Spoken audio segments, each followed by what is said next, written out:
All right, welcome back. So, we have the quest here for Dweller's Finger for Malachi, whatever you want to call it. I already did this off stream, so you basically just have to go into this one here. We've been there before when you did the quest for the Andraste. Andraste's crew hideout. Just go in there, you walk through it. At the end of it is a fort dweller that can't move, and you just take his finger and come back here. So let's do this. Yes? You really did. Of course, I still need to examine it thoroughly to confirm it belongs to a fort dweller, but it looks exactly like the diagrams. Here's your payment. You've earned it. Don't have a job for you right now. Check back with me in a while.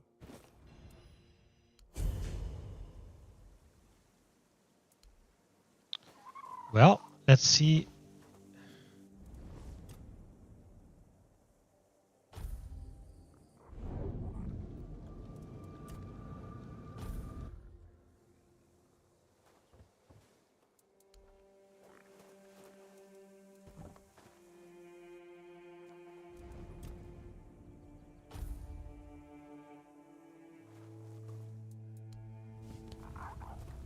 Is there another quest afterwards?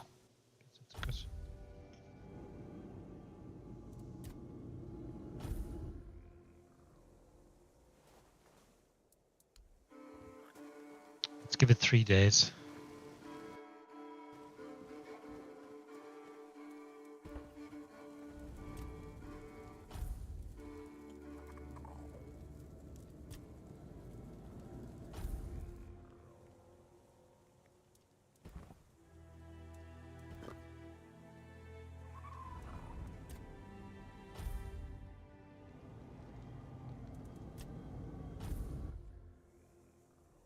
So that was 3 to 4 days.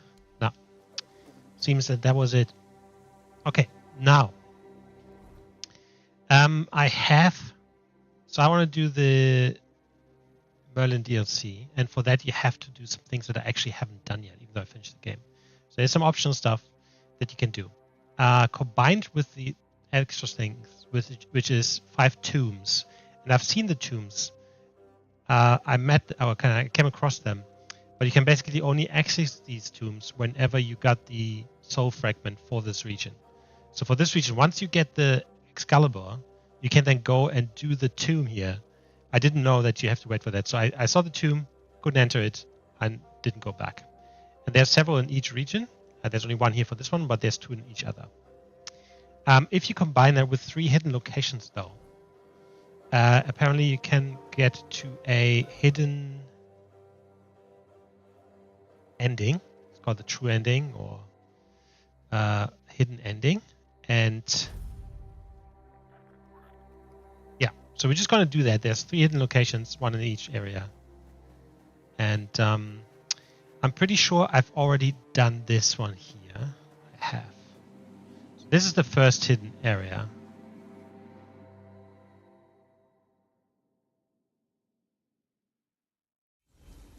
And if I remember correctly, this is where we met the Weaver.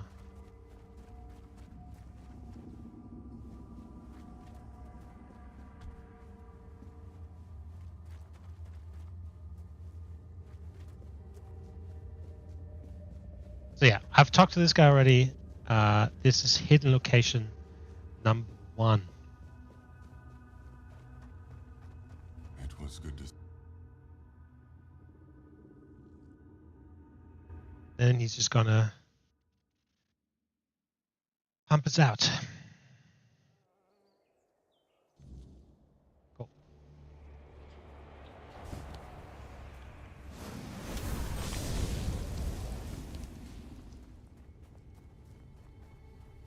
Okay. Then there's a tomb here. Which apparently is kind of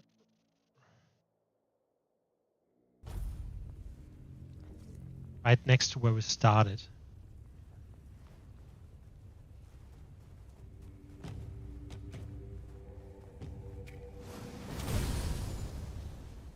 That's just some random guy. Yeah, so right next to where we started, there is a tomb. And again, you can only get in there once you've actually grabbed Arthur's soul fragment here, which is Excalibur.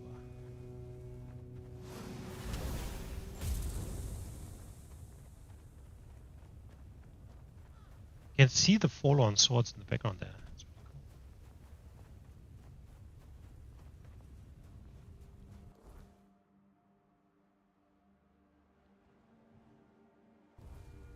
cool. Oh, I think it's there somewhere.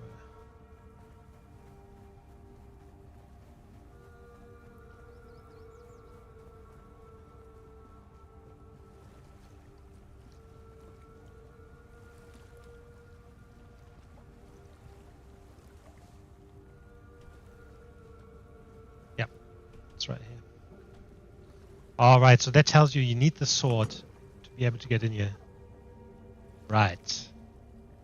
Right, so that's tomb number 1. That's tomb of Sir Lancelot. So you could basically get in here once you have Excalibur. So, like, when finishing kind of like this region, you can get in here. That would have made so much more things cooler, because I think you can actually summon these guys once you have defeated them.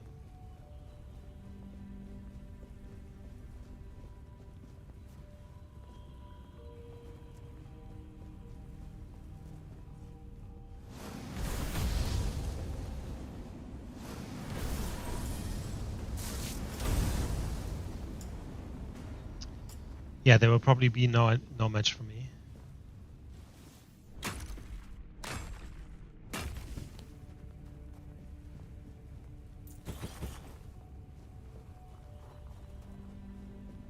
Because you can get in here a long time ago.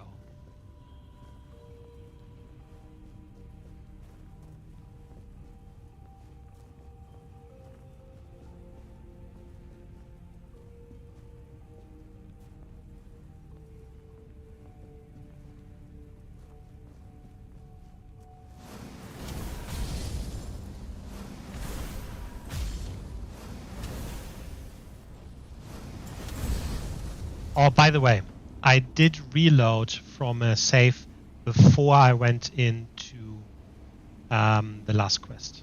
And that is because I think if you don't do that, you actually can't do these. You can't hand in the stuff for the secret ending because you've already done the ending. So if you just do the ending and then you continue and do the tombs afterwards and the hidden locations, that won't work because you've already done the ending, right? So you need to load a save before that. I hope that makes sense.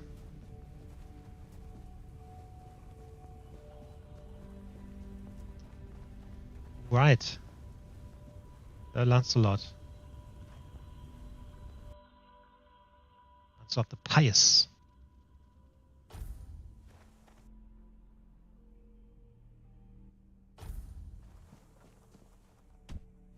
Okay.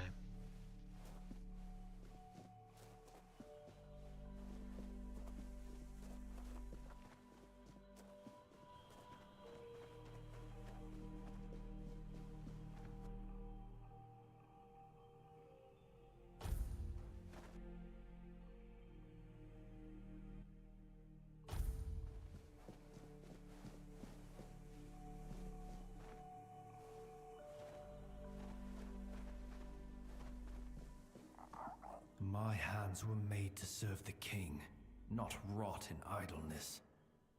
This emptiness, I cannot bear it. I threw myself into nothing, and nothing is what I became.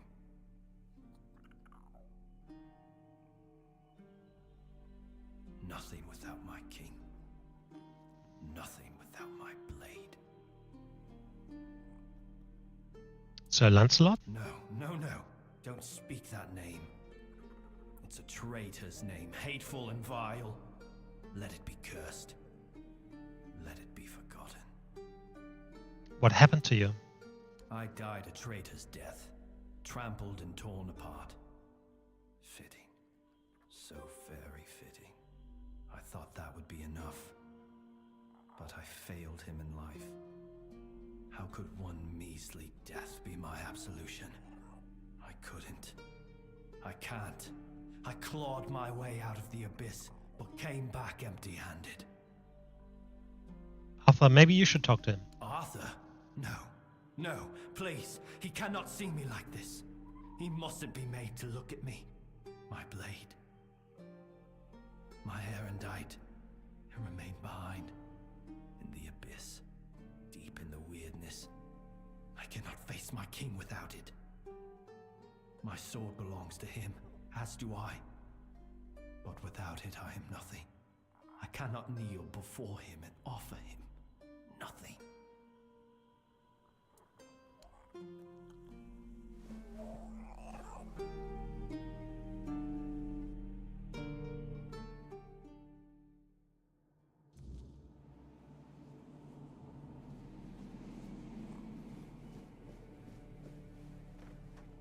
So you also have to make sure that you check out everything, because apparently if you don't, you can miss the completion of the tomb. And you know if it's completed or not if there is a Pict coming talking to you after you exit the tomb. Get to there.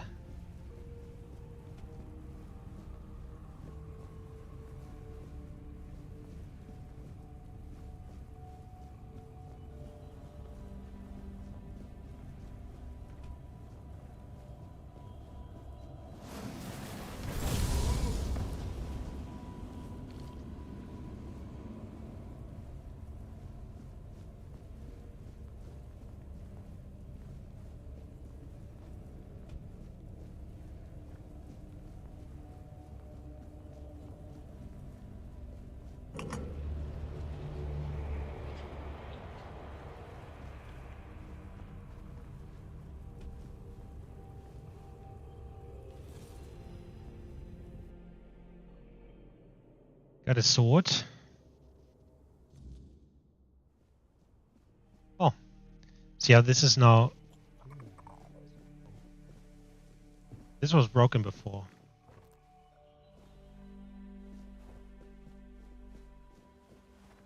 Lancelot the brave.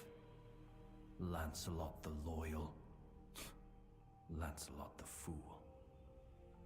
Is that what you were looking for? Erendite. Oh, how I long to hold it again. Just the weight of it in my hand makes me feel almost whole again. Like I might be worthy. Like maybe not everything was lost. Would you like to talk with Arthur now? No. I know.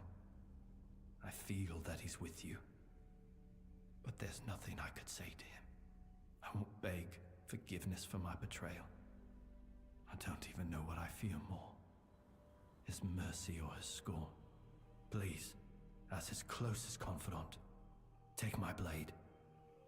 And I beg you, let me serve you and Arthur on your journey. Let me prove my devotion, my remorse, not with words, but with deeds. Let me earn his trust again. This is all I ask. Right. So I think...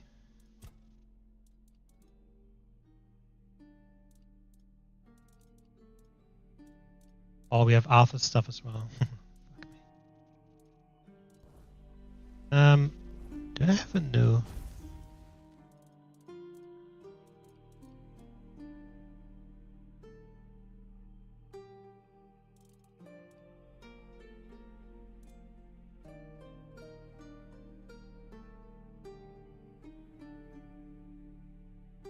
I thought you would be able to summon these guys.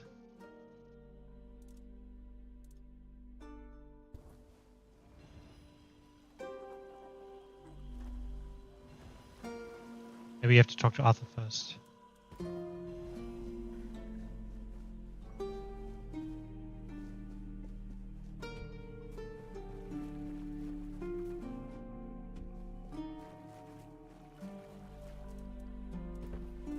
I usually can't do this inside of the area.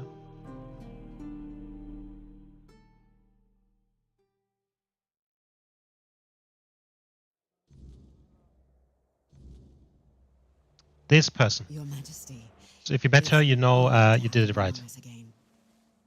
Thank you for helping me find my way back to your knight. I regret not doing a better job of guarding him.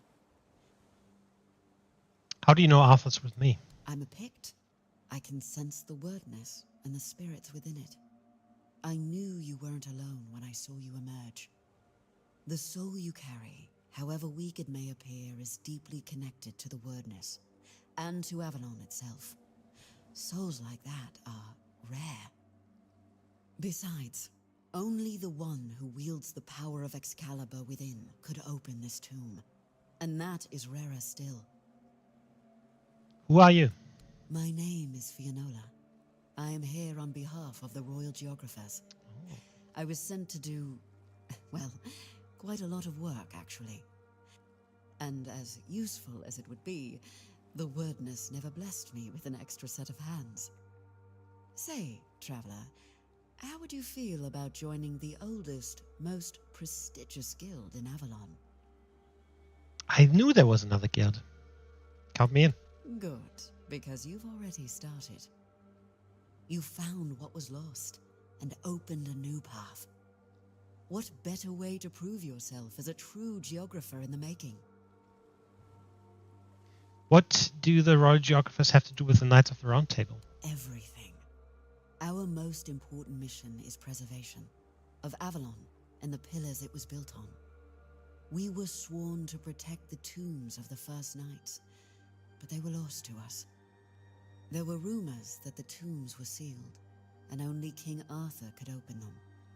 Turns out, the rumor was true after all.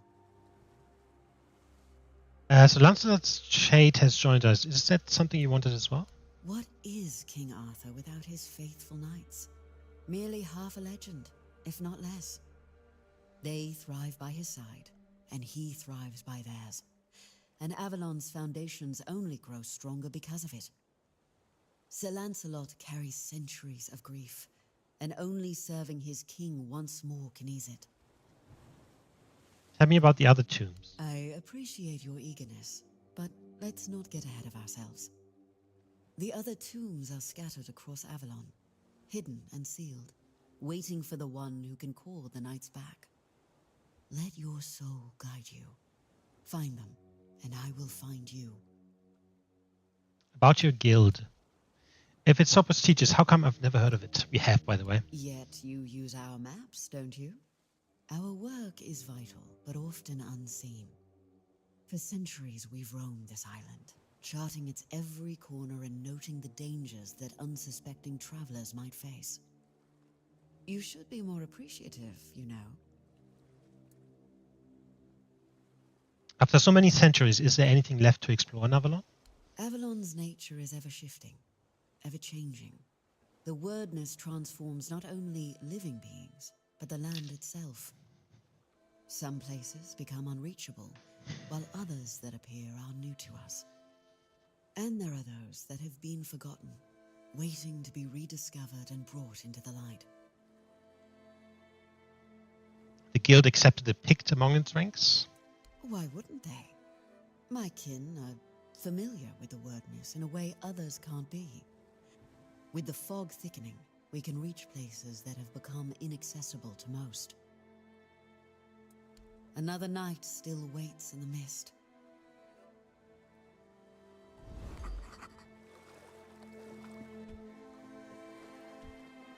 It's a lot. I still don't know why we can't. I thought we would be able to kind of like summon him. Anyway. Alright, so this is the hidden area here and the tomb here in the Horns of the South. So we're gonna head over to Connacht, and there's 2 areas there,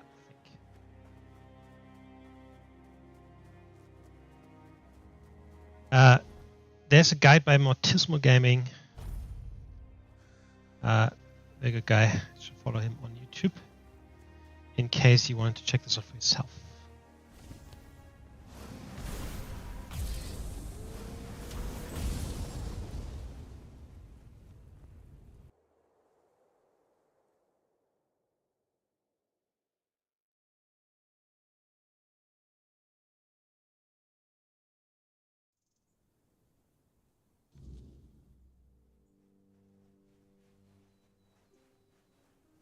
But let me just go quickly here. I just need to sell some shit. Oh, good day.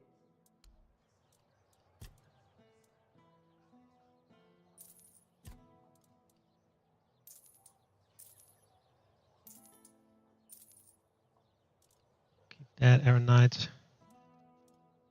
Died.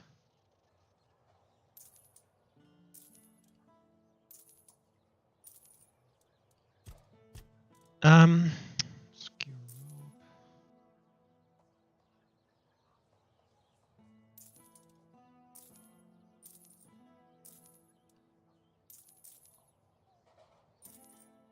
Cool. Now these look quite cool. Not gonna lie. Put them on as armor. But because you never look at yourself actually, other than when you do that, it's kind of redundant in a way, I think. Like they look really cool, no question about it. But as I said, like it's a bit redundant in a way. All right, let me quickly check where we need to go. Also, my mouse is weird. Just 1 second.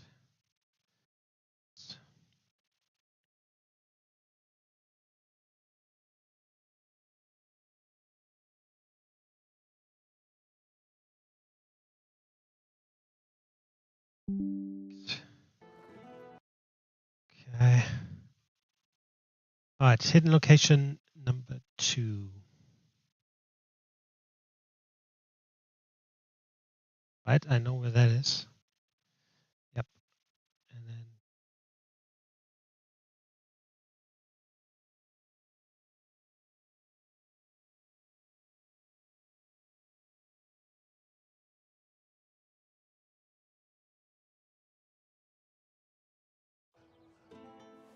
okay, so the hidden location is there, the Forgotten Gate.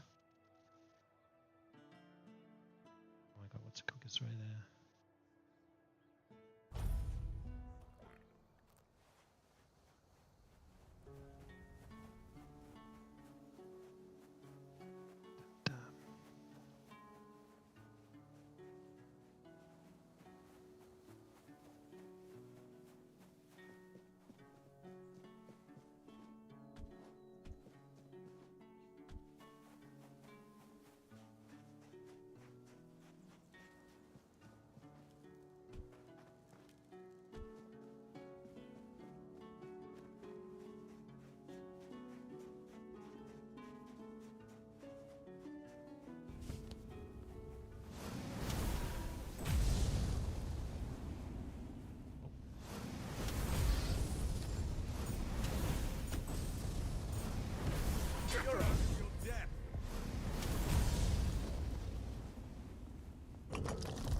So this is a shield sign, so you need to you need to have the shield to actually be able to get in here.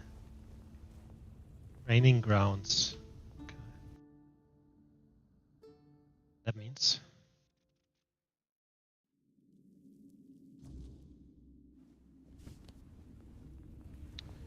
Oh.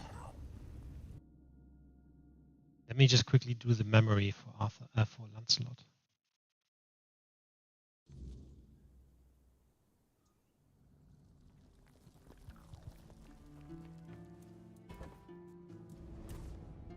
About the tomb of Lancelot. Oh, Lancelot.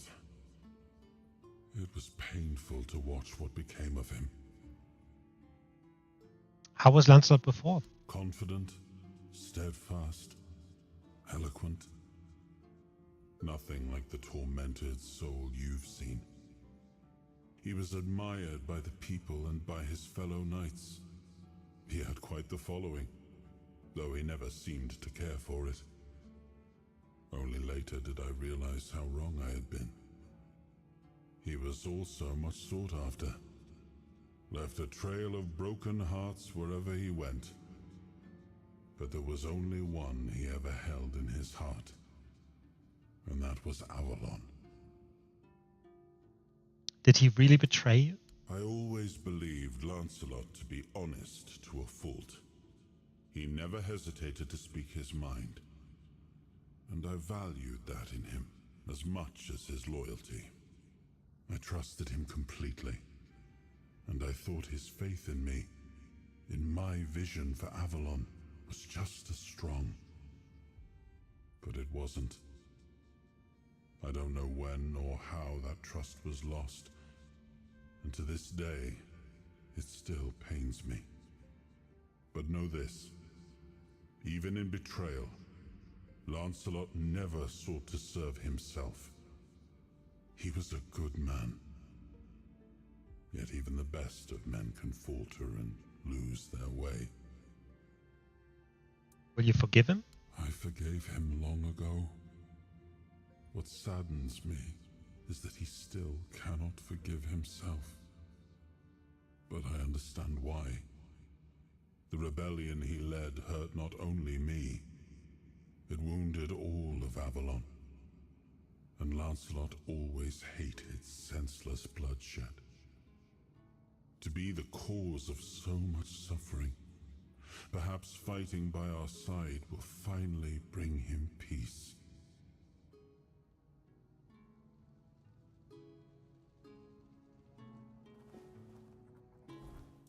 Do you have to...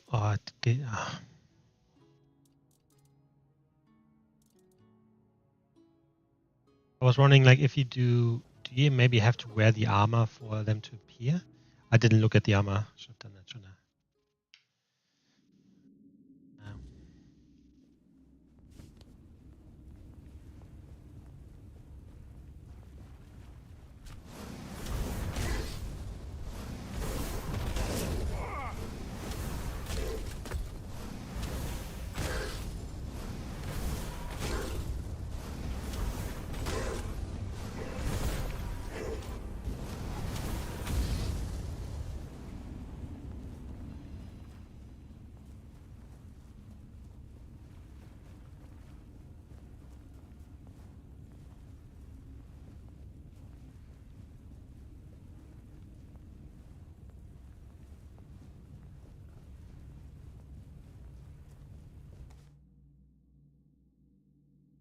Fragment of the memory of a beloved child.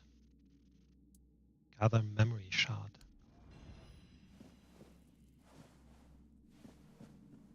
Got memory shards.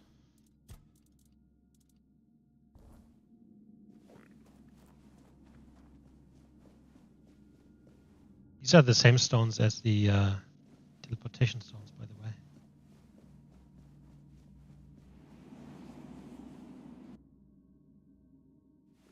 And the Weaver guy again.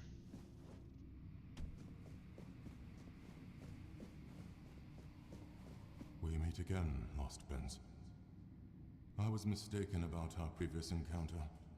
I erred in thinking I had unraveled what the Pale Lady had planned for the both of us. But I should have known better than to presume or anticipate the moves of someone as shrewd as her. You seem more weary than last time. I am tired, Prince. I am so terribly tired. I feel burned out. I can't weave anymore. I don't want to. Never imagined that such a moment could come. Oh, what a truly sorrowful thing. To accept that all things must finally fade. What did you presume wrong? You meeting me. As I mentioned upon your first visit, I thought it was just a coincidence. A fortunate weave of various events that, under a different alignment of stars and smaller choices, would never have come to pass.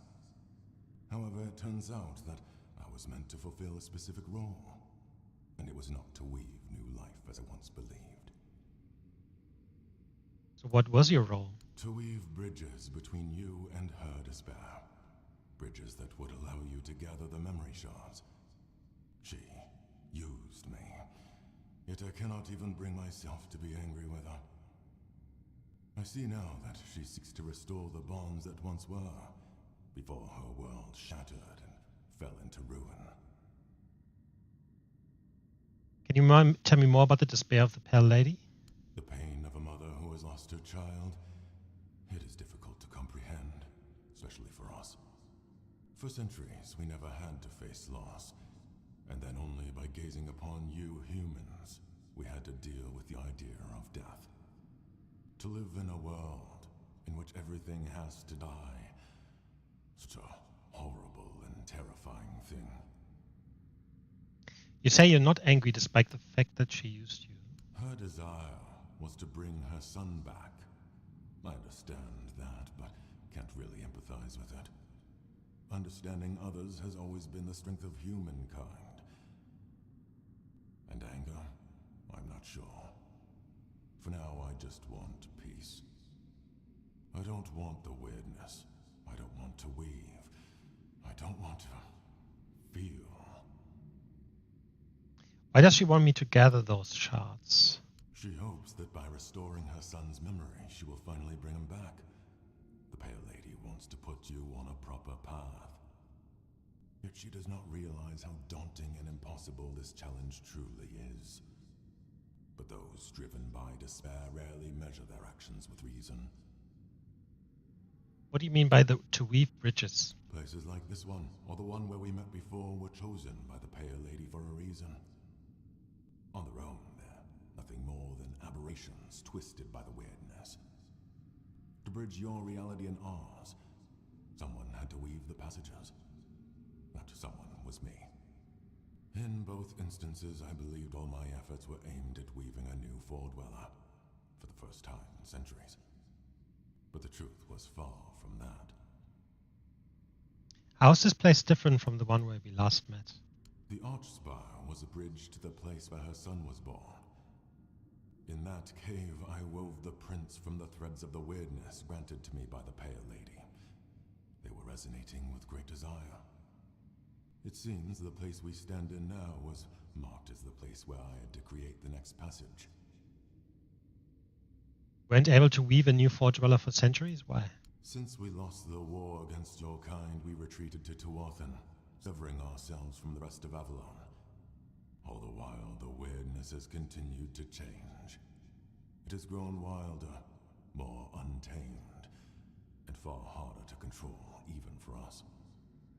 For centuries, places like this seemed lifeless, stripped of their potential. And then the spark began to return. It was then that I resumed my work. The prince he's talking about, so basically Arthur has some part of this prince's soul in him. I think that's what I remember correctly, even the first time we talked to this guy around. I spoke to Kai, the prophet. She told me about bleeding heart of the plague. So it is true. I suspected that gazing upon the homelands by the Pale Lady and her son could not occur without disruptions. The knot grew tight. What the fuck is going on with the audio? Knot grew tighter and tighter. Orders that should never intertwine became irreversibly entangled. Whatever that means. What will I find further? I did not dare to peer beyond my lost prince. I feel that what lies ahead is bound to a profoundly intimate and ineffably personal aspect of the Pale Lady. It is between you and her. Prince, it is time to go. Leave me behind. I played my role in this spectacle. Hopefully that will grant me freedom. Farewell. Should I have picked up some bloody memory shards in the first one too? In the first hit thing? There was There's no greater joy than watching how a son, born of desire, grows. I didn't see anything there. There's no greater despair than watching how a son, born of one's own thought, perishes. That looks lovely. And now you stand here, hidden deep within. And even I cannot fathom what my heart feels. Still torn, for you are not wholly him, my son, my prince of Tuathan. Yet there is a flicker of joy within me, for you carry the soul of an Arthur, whose life was chosen for my son. Oh, interesting. This means the fragments of memory I gathered and kept safe may be saved. What is this place? The heart. bleeding and plagued. A fragment of me, of my despair, accidentally brought into existence upon the homelands. My tears seeped into your soil, birthing a terror that became inseparably bound to your kind. The Spectre, the Red Death. So you created the plague. Unintentionally. I could not have foreseen what such an entanglement of our realities would bring. I could not have known the depths of pain wrought by the loss of a beloved child. When it started to spread, I couldn't find a way to stop it. I am so terribly sorry. Can the plague be stopped? Arthur believed that abandoning the homelands would stop the plague. The Red Church committed truly horrific acts in their desperate attempt to halt the blight. Yet, no matter what you humans do, the plague will always return. It's like a curse cast upon your kind. And so, you will drown in my tears. What do you want? I want my son back. You walk your own path, yet you will be faced with choices. I hope that, among them, you will find a way to bring my son back. However, I cannot impose my will upon you. It took me a long time to understand that not everything should be demanded by force. Is there any chance to bring your son back? I believe so. And you are already working tirelessly toward this, whether you realize it or not. Since my son's fate became entwined with that of Arthur, the King of Mortals, it is necessary to reconstruct the soul of the ruler whose essence you carry within your heart. You will also need the fragments of my son's memory, the ones I so carefully concealed for you to find. Beyond that, the Weaver may possess something helpful. His life-giving spindle. It may prove invaluable when the final trial comes. If you manage to find him, take it. Where could I find the Weaver? He is no longer bound by the places I created for him, where he could work in peace. I have a feeling he may have returned to his workshop, deep within the Forlorn Swords.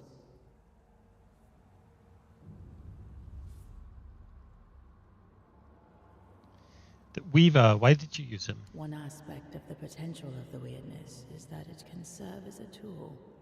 For that, I needed a craftsman. Someone who could sense even the thinnest threads of that potential as part of a greater whole. Every Four-Dweller could manipulate the weirdness to some degree. But not all did so with the finesse of the Weaver. He could harness that potential for something far, far greater. Like weaving a new life, for example. What about your skills? My skills lay elsewhere. Among them was the ability to peer beyond the horizon of our civilization. To see a different world. A world without the weirdness. A world filled with meaning and purpose. Constructed through intricate connections. A single living organism, yet full of individuality at the same time. I feel that sometimes you do not realize just how extraordinary your land truly was. I met Kai, Arthur's sister and a prophet. Ah, yes. Bound to Arthur through kinship. They were close enough that some of my despair reached her as well. A different kind, however. She was able to find and gaze into it. I pity her. The fate that befell her is truly dreadful. We met at the corrupted temple of the All-Mother. Yes, although that was a horribly distorted part of me, living as if it were another life. Now I feel more whole. The emptiness is sharper. The sorrow far more profound. It's the same person. I want an explanation. Arthur, you, your son, how is everything connected? It is a tale about the prince of the Four-Dwellers, who unexpectedly became the king of humankind. Arthur, we are connected. In the homelands, he heard my call from beyond the mists. It guided him to Avalon. I met him during his journey. I gifted him with the sword, the specter of which you now carry within yourself. He is someone very dear to me. Someone I lost decades ago, whose soul found a new body in your lands. How's that reincarnation? How was that possible? As you already know, we found a way to gaze upon the homelands. My son was fascinated by humans, fascinated by your impermanence and fragility. When one has to deal with entropy and decay, everything suddenly gains far greater significance, doesn't it? It does. He must have desired to live the life of a human.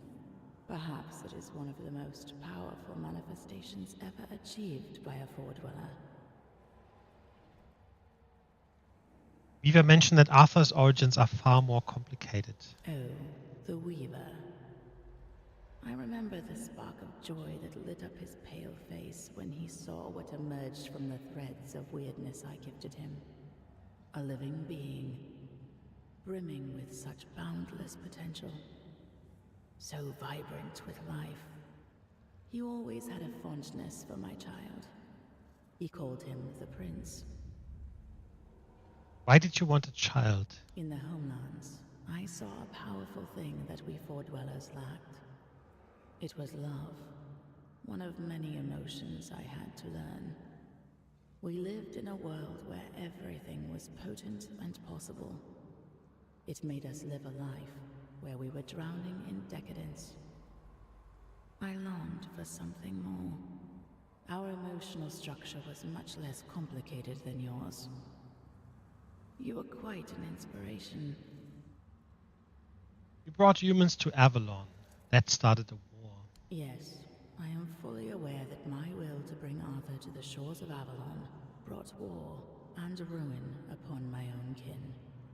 What would you have me say? There are no proper words for this. I will simply fall silent. Draw your own conclusions. She also said that she can peer beyond the horizon, which sounds to me a bit like knowing what will happen. I don't know. She did that on purpose? Kind of sounds, it sounds a bit like that, to me at least. That's everything I want to know. Are you sure? If you have anything to ask, ask now. This may be our last meeting before the end of things. I am listening. Are you sure this may... Yes, I'm sure. I want to go. So, it is done. I am glad my heart could host you. I hope you will succeed in reaching the goal you pursue. You leave this place with another shard. Use the memory of my son wisely. Ah, one more thing. That perfect obedience will no longer be your burden. Nice. It was never my will, but rather a flawed interpretation by humans, consumed with the madness of the dying. Farewell. Perfect obedience is a debuff that we have, but it didn't really say anything. If I remember correctly, looking at it last time, it didn't really say at all what it meant. Memory shards. Right, so if you look at the status, there was something here called perfect obedience. Right, so this is where we can use the fucking points.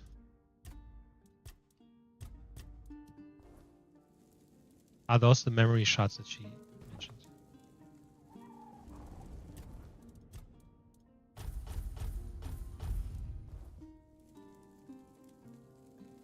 Okay.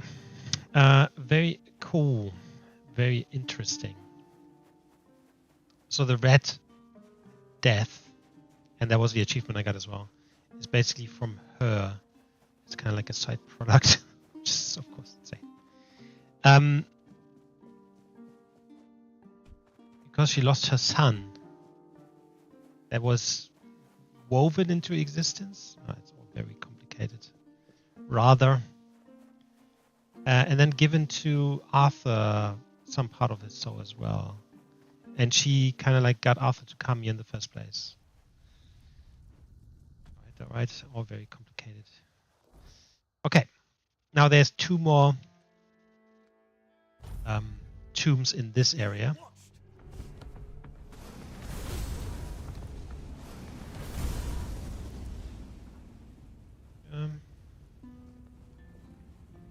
One of them is down there. Oh.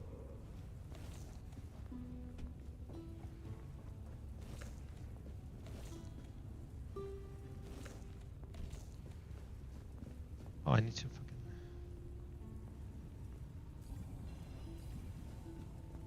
something. Shield. Tomb of Sir Gawain. Oops.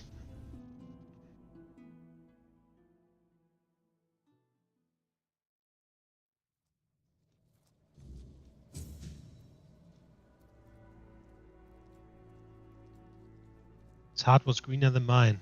Okay. There was no quest for the other one.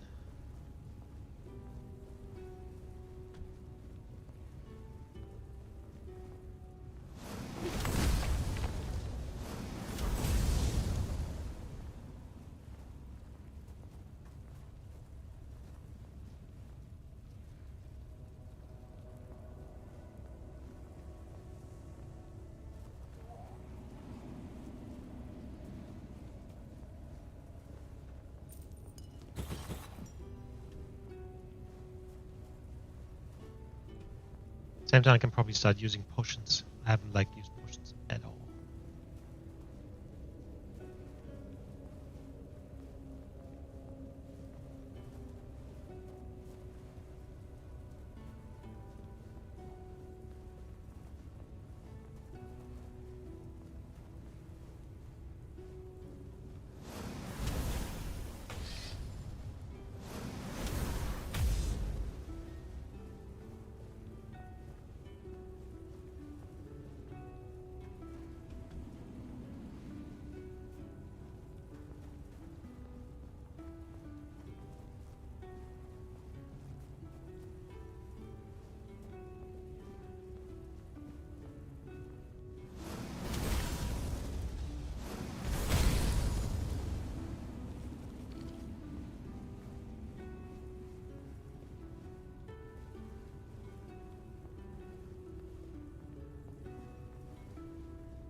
I don't want to miss anything. That's why I'm just looking around like a madman.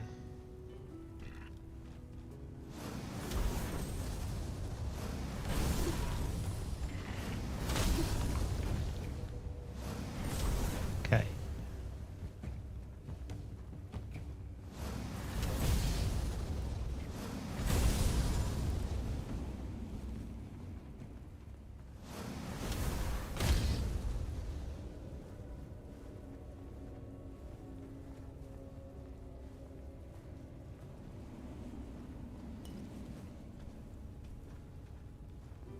Tree.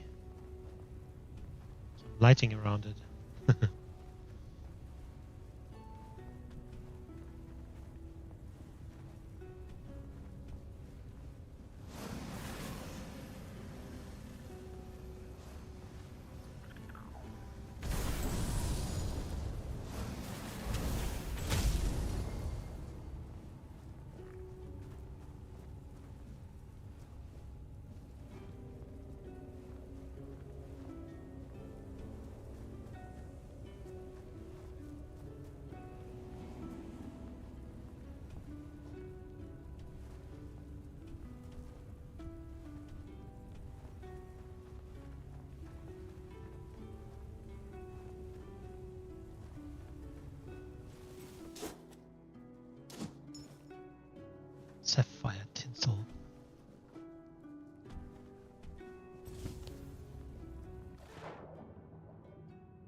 Gawain.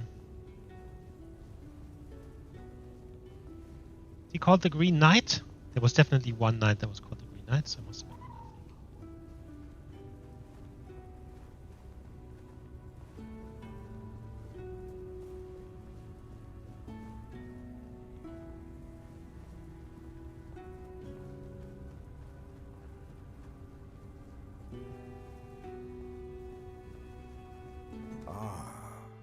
A visitor.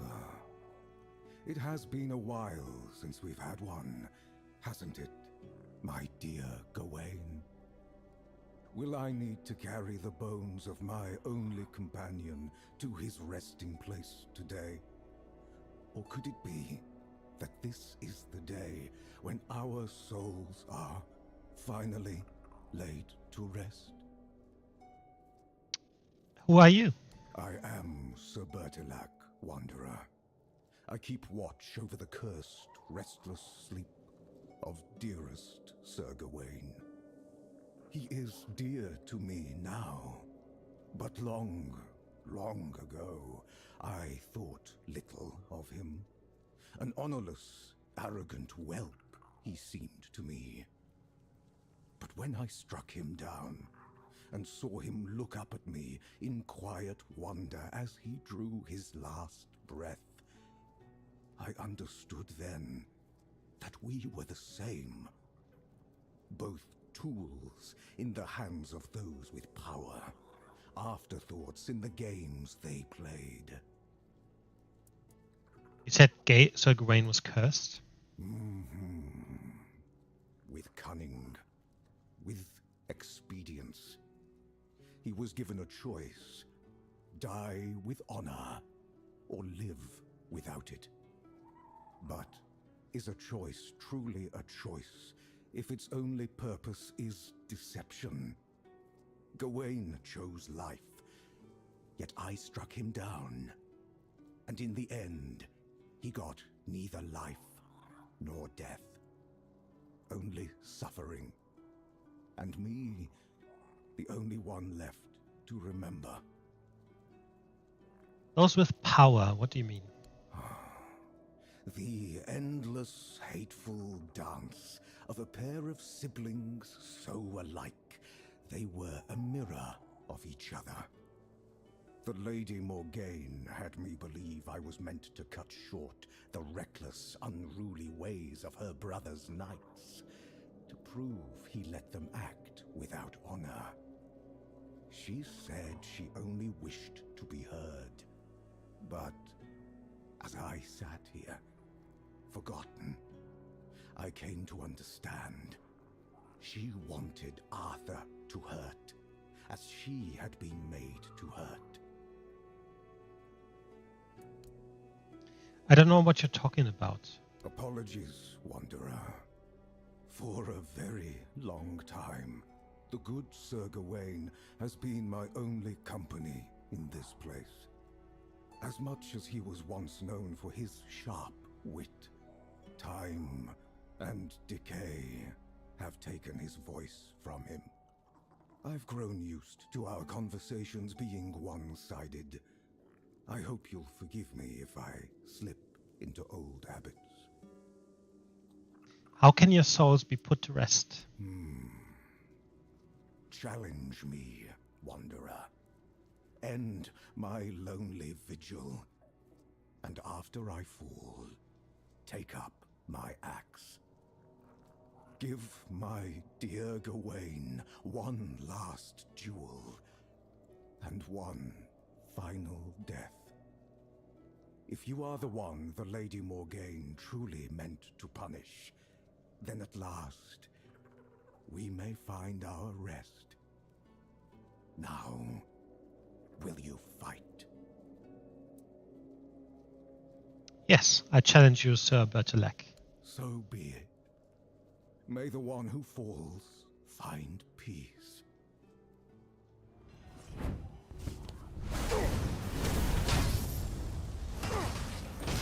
Shit.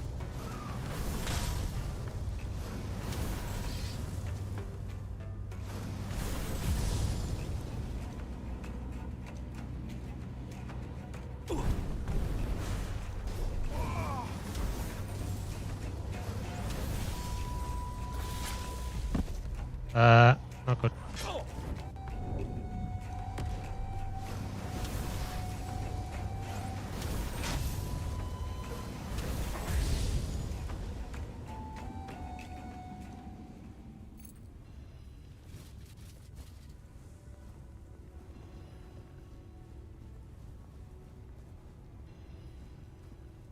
Was he sitting on here? I didn't even see that. It's a blind guy sometimes.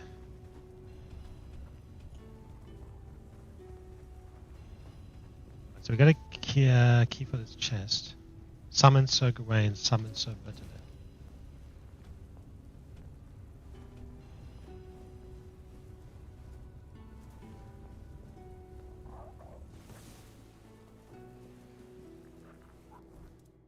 Look at these motherfuckers. Sir Bertilak, 125 mana.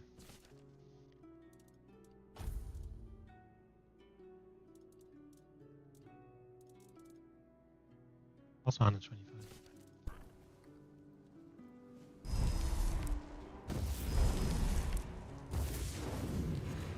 These guys are probably super strong. Maybe.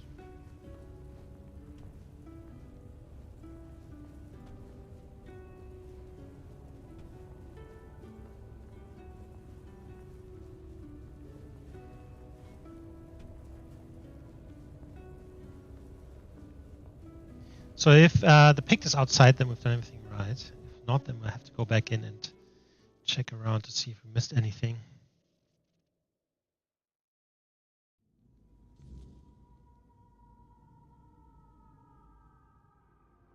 Poor Sir Gawain, the knight who gave his life for the honor of his king.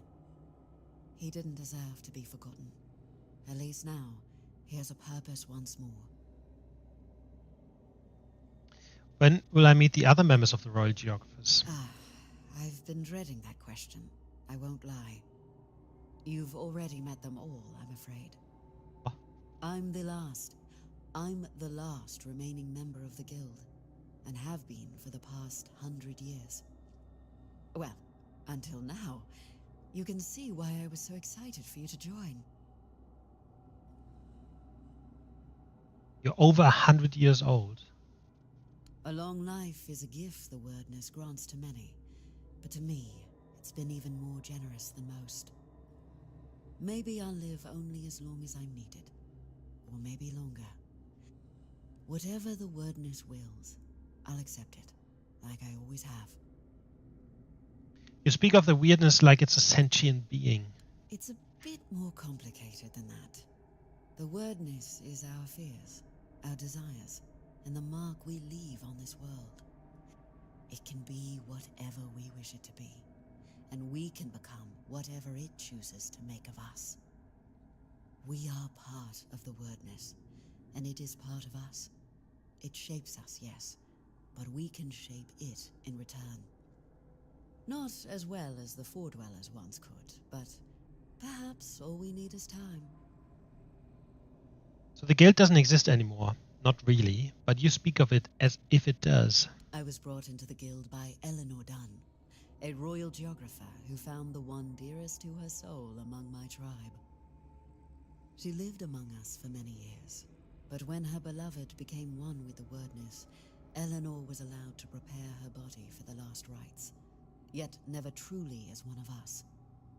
My people accepted their bond, but never her, so she left, and I followed her, as a good daughter should, even if not by blood. I met a few more members as I traveled with her, but over time they grew fewer and fewer, until only I was left. But as long as one of us is still alive, so is the guild, and I won't let my second family be forgotten. What if Sir Gawain just wanted peace? We all want peace, but it rarely comes easily. The knights swore to protect Avalon, and now they have the chance to fulfill that oath. Sir Gawain will find his peace, as will you, and his majesty, but it will take effort from all of us. A strong king means a strong Avalon, and for that he needs his knights. How exactly would that strengthen Avalon? The word Nis is like a web. Without strong threads to hold it together, it tears apart, and chaos follows. Every soul wandering Avalon is one of those threads, but the ones who shaped it, their threads are the strongest. King Arthur and his knights once brought peace to Avalon. Their very presence helps to calm the turmoil, even now. There was another knight in the Gawain's tomb. He was green. Ah, Sir Bertilac. From Gawain's executioner to his protector. There's no need to worry about him. His soul walks Avalon freely now, shining bright. All of Morgaine's darkness has lifted. I'm sure he and Sir Gawain will cross paths again, this time without the shadow of a curse between them. The road is long, but the next tomb awaits. Right. So, how much mana do I have? Basically, I don't have... I have more than 264. But I think kind of like casting them actually reduces the max mana you have, not just kind of like mana in general.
About Gawain. I'd rather not speak of him, but I suppose I owe him that much. Morgaine and we shared only half our blood, yet both inherited the worst of our father's traits. Pride, arrogance, stubbornness.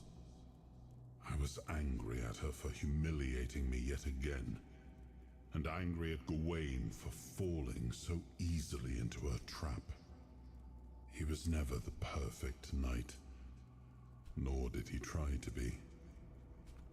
But he was brave and bold, and he didn't deserve to become a pawn in our quarrel. I should have taken more of an interest in his fate, but there was always something more pressing. Until I ran out of time. Although, if you think about it, we did end up sharing similar fates.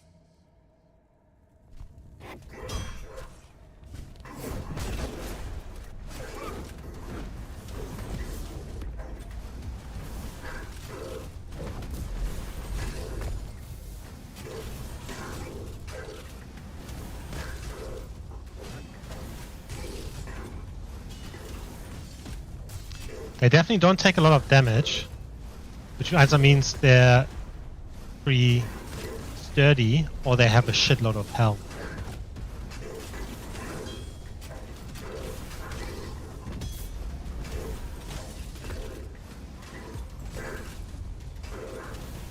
And they do a fair amount of damage too.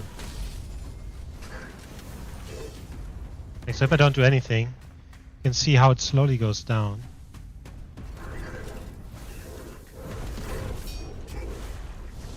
So yeah, they're definitely stronger than normal summons.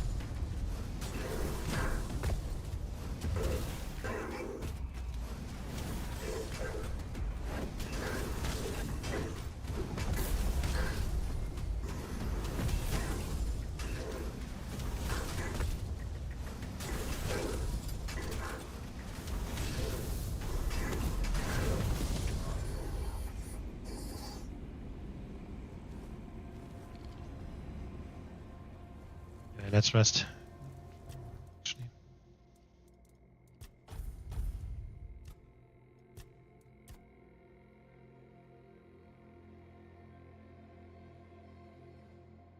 I should do this. Definitely. Give them health regeneration. They just basically heal up by themselves.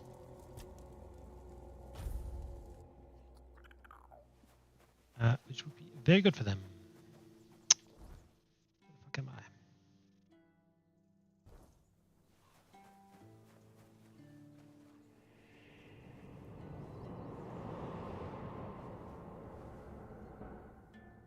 I? Oh, an adventurer.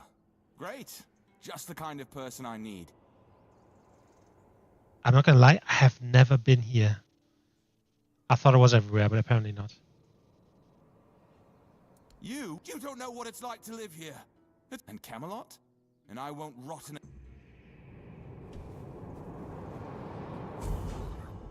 Okay.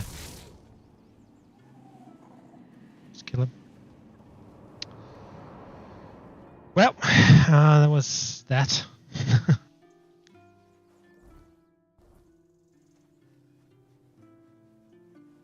Okay.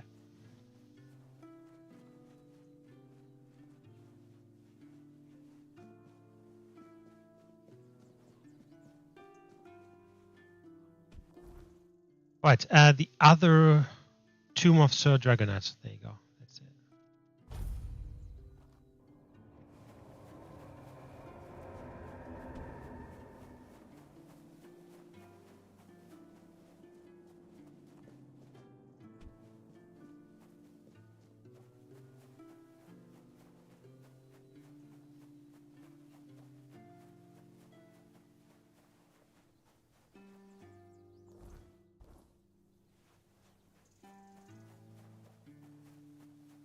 Wait, do you see this up there? Where is he?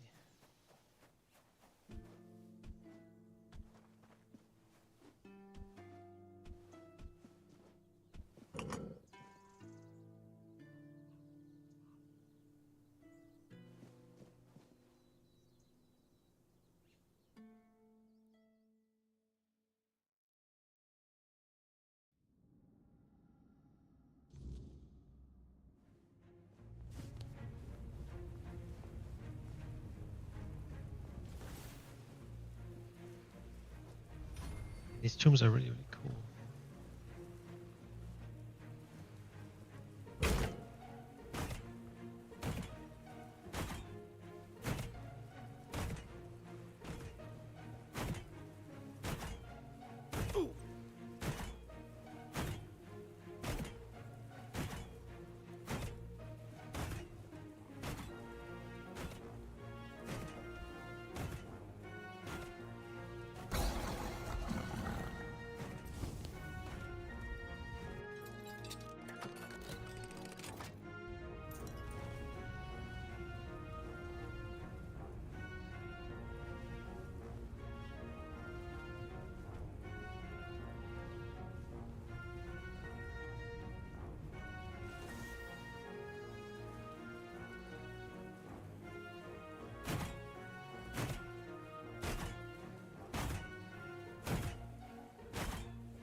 I mean, it was really helpful that there was an enemy, actually. Otherwise, I would have never looked behind this wall.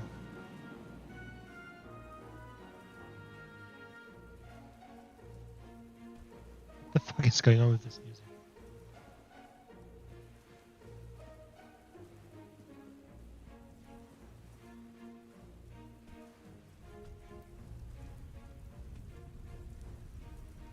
Right?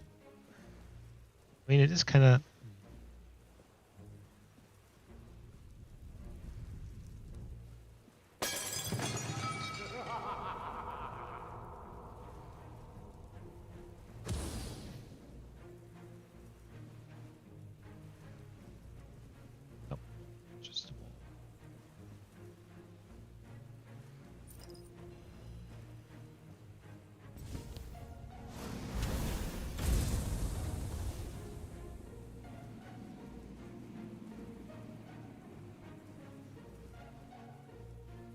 Now I feel like every wall is a potential.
Okay. I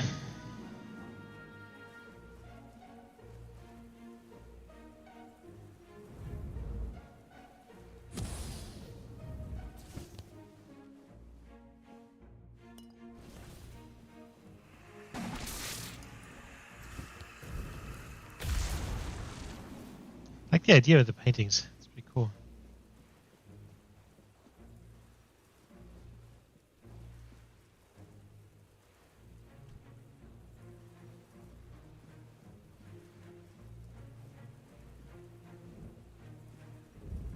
Any proper tomb has something like this.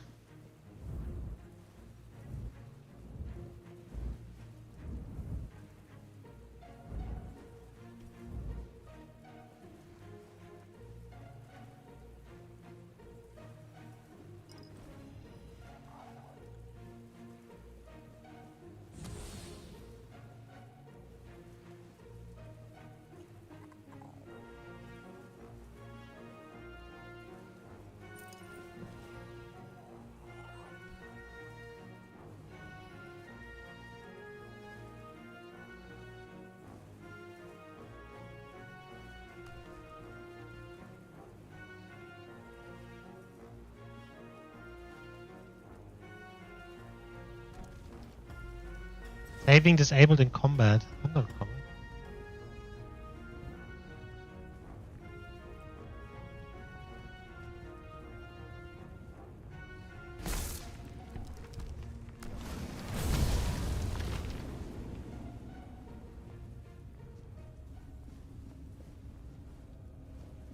Why fuck would I be in combat?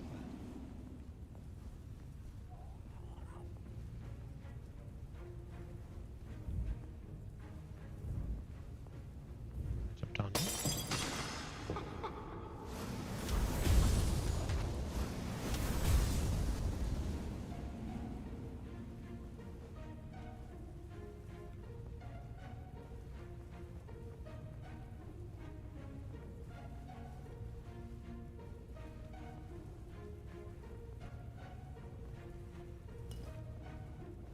Where will I come out is the question.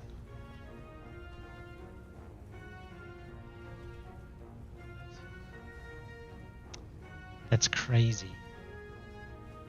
So many hit. This is just a half a hidden wall.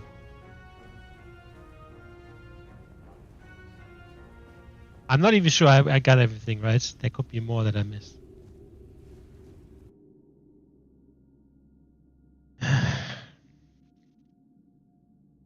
Best of luck to you and safe travels.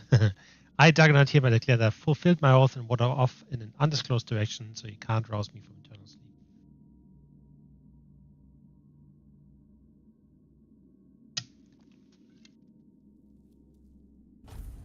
Nice.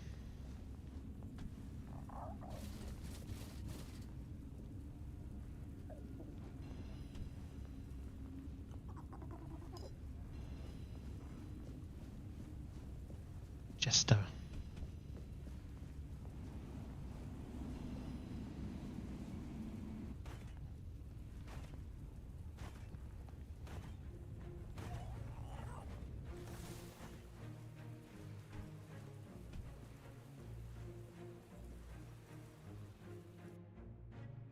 Very interesting. Very interesting.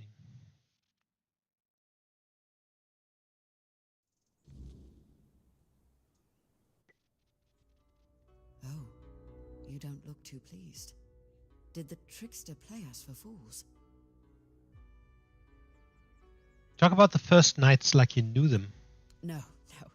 I may be old, but not that old. But I was once involved with a man who did. He knew the first nights personally. He used to tell me stories about them. Some funny, some sad. I think he missed them more than he cared to admit. But not the king. When it came to Arthur, he had nothing but contempt. And sometimes that contempt bled into everything else. You were with Caradoc? Oh, so you've met him. Oh, of course you have. I should have guessed. You brought back his majesty, and he is the center of Caradoc's very existence. Ugh, he's such a miserable sod. I'm sure he knows I'm around, but I'd kill for him to just come and say hello. I gather things didn't end happily. He's a bitter man, and that bitterness darkened every bit of joy I tried to share with him. We were brought together by a special kind of loneliness. But while I see my life as an opportunity, he sees his as a curse. And he may not be wrong. Our circumstances are very different. Still, I wish I could have made him happy, even if only for a little while. I couldn't, and it was hurting us both too much to keep trying. Knight Dagonet left a note. Seems he wasn't too eager to serve Arthur again. Well, you've seen it for yourself. He wasn't your average knight. He was always praised for his cunning and his devotion, both to his fellow knights and to the realm. But he was also a clever man, always thinking ahead. I suppose one lifetime of battles is enough for some. If he wishes to be left in peace, who are we to deny him? Go and seek the next of the fallen. Wow. So there's another hidden location and another 2 tombs in the Fallen Swords. I guess that will be our next destination.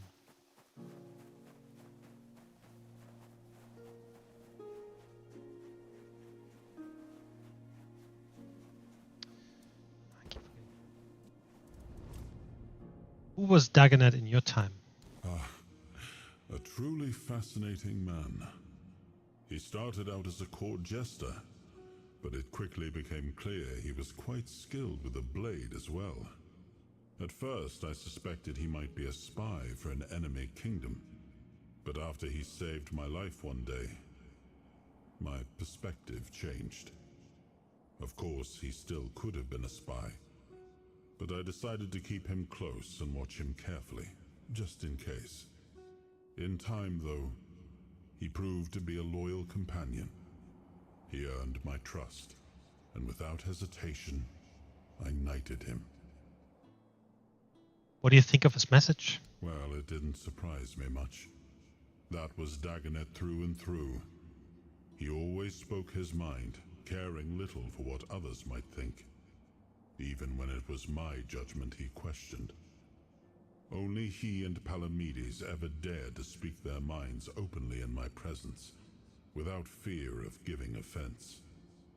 Dagonet was decidedly less diplomatic than Palamedes, but it was precisely that honesty I valued in them both.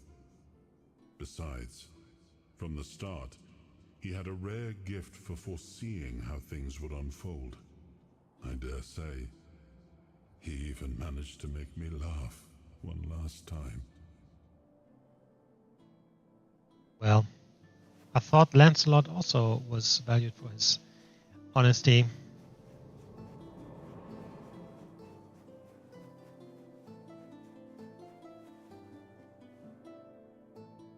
Okay, let me just quickly check where the others are. Right, hidden location 3.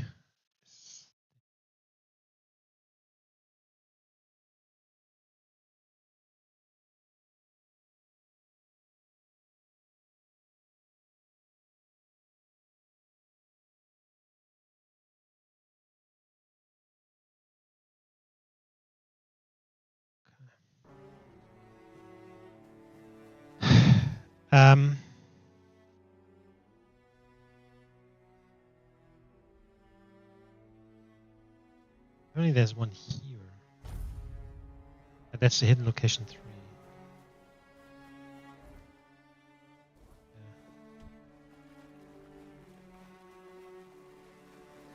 I can see the question mark.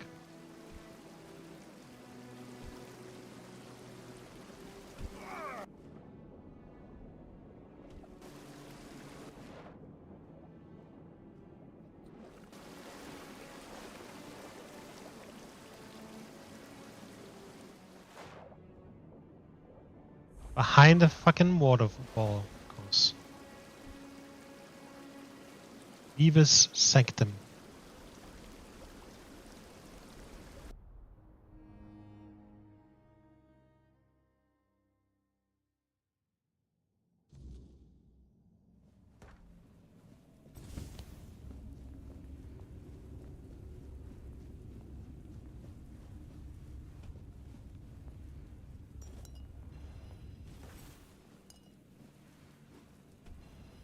It's a really nice color.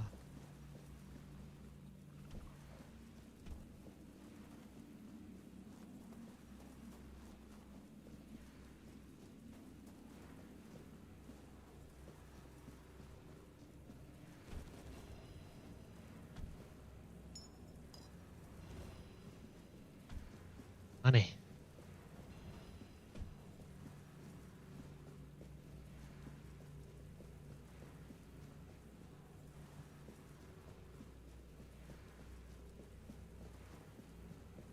The center cannot hold, little prince. The fall, it is already here. Step further, and see for yourself.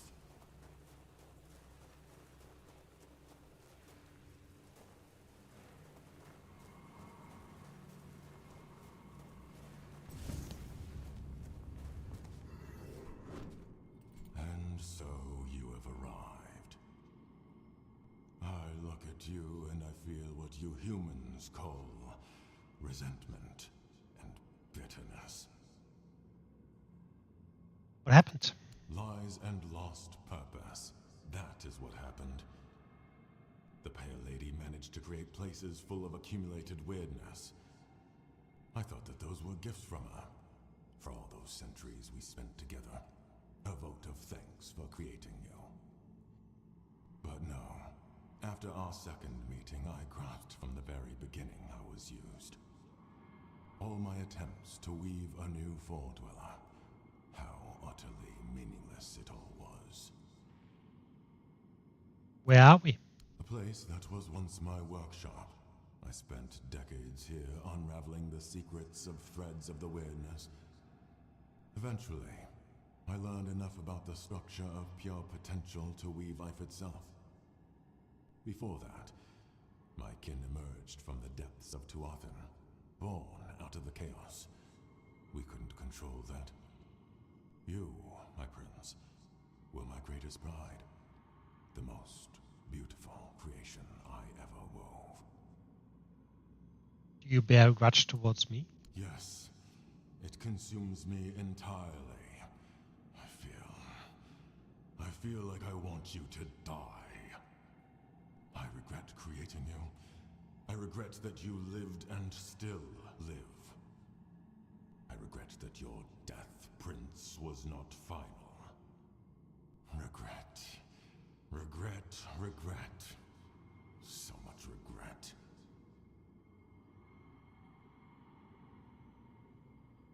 I'm not responsible for your fate. If you had never come to be, or if the Pale Lady had not desired to have you, none of this would have come to pass. She looked at the humans and wished to be like them. She wanted to be a mother. You too. Everything that has happened over the last 6 centuries, it is all because of you. It has to end.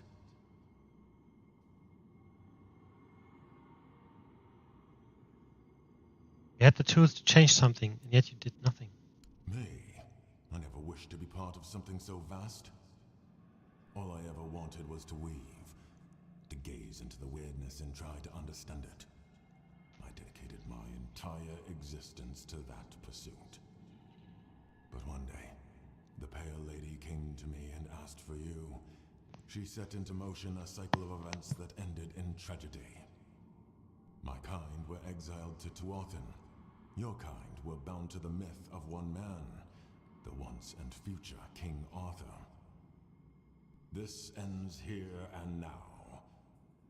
I'm deeply sorry it has come to this.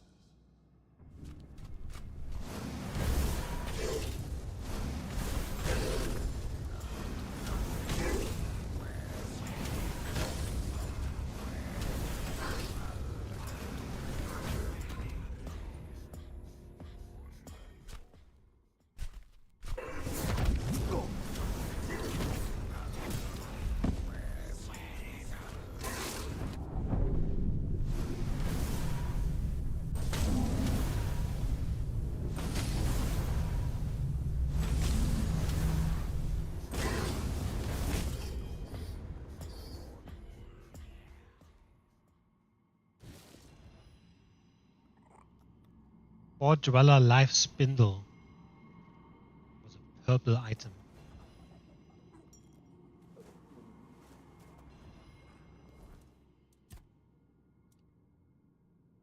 Miscellaneous.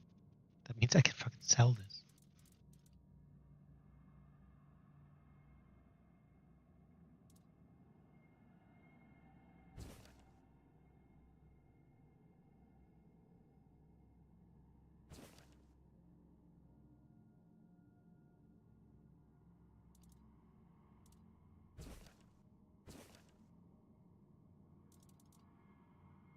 Yogan's Mysterious Root, yeah. Purple is like super, super rare. So I assume that this thing can be used to... You need this for the different ending.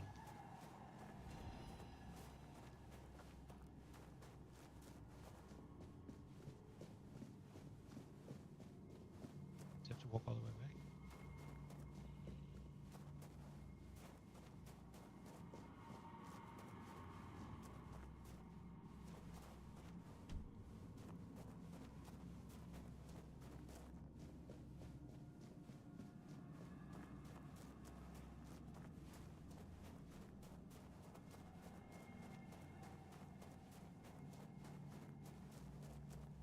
Thank you, Reedy.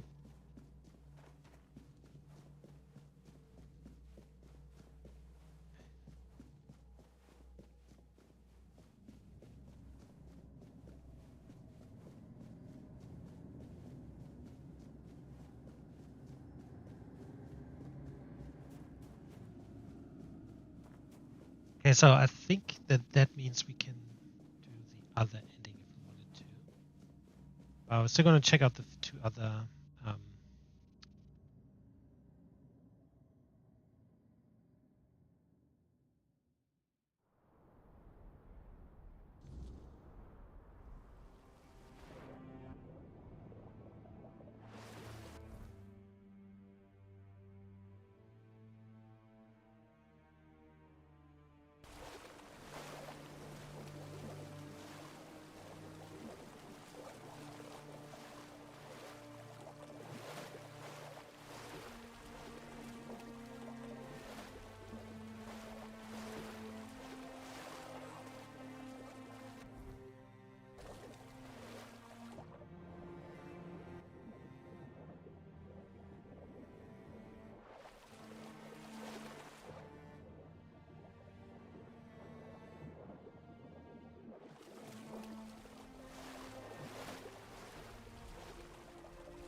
Right, now the other there's one there.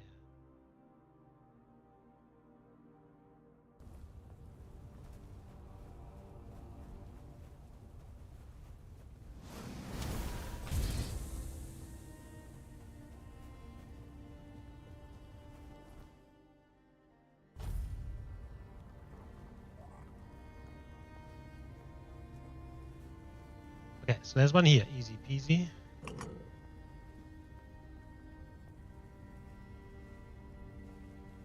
Tomb of Sir Galahad. Sir Galahad, the one that went out to find the Holy Grail. Can't remember.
It's already Galahad? Not even talking to the guy. It's just straight up undead.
Right, so there's several Galahads.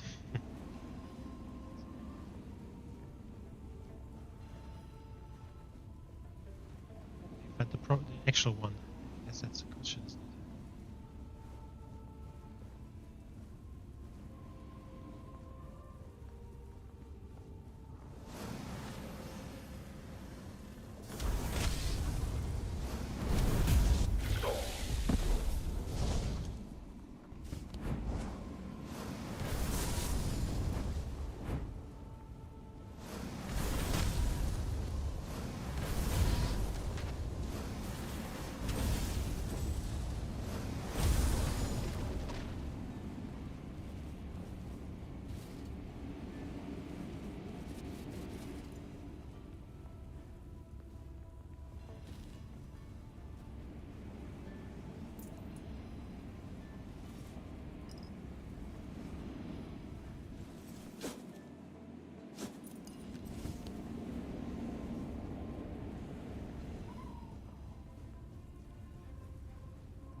so much armor, and that armor is completely fucking useless. Or kind of like just use the stats. I'm just taking it in case I would need it for some. The other way, right? Okay.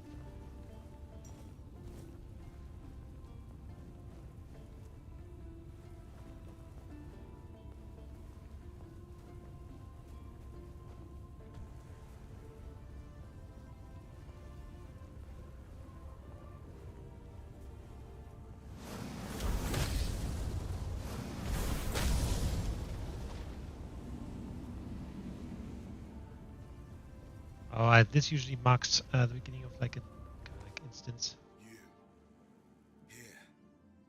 I can't believe this.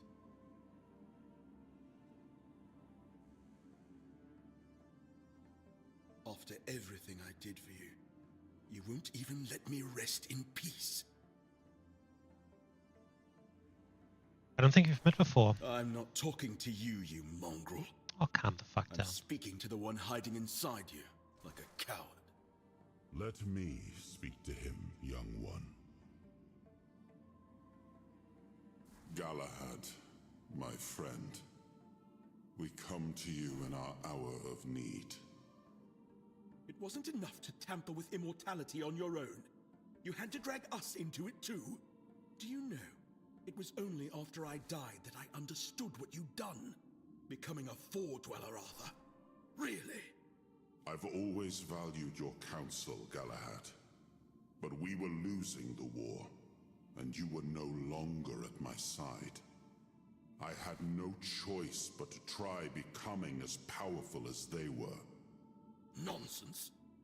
There's always a choice, and you have made the worst one. How could you fraternize with the enemy? Go against everything we fought for? You're right. I wasn't there. If I had been, I'd have beaten you to death with my bare fists before letting you follow the advice of that old charlatan. It was my choice, not Merlin's. Keep telling yourself that. I know the truth. I always knew the old man was a manipulator. And you had too much on your shoulders to see what he was really doing. I respect your opinion, Galahad. I only regret that we meet under these circumstances. As do I. So, what now? You're taking my remains for a little trip. And I'm supposed to serve you again? Not that you're giving me a choice. If you take me from this place, my essence will be bound to your will. I never really had a choice, did I? The war, your transformation. It would have happened with or without me. Probably, yes. But now, at least we can see it through to the end. Do what you want. It's not like I have a choice. This'll be the last time you hear me fully aware. Then, is there anything you want to say to me, Galahad? Just one thing. May the weirdness take you, traitor.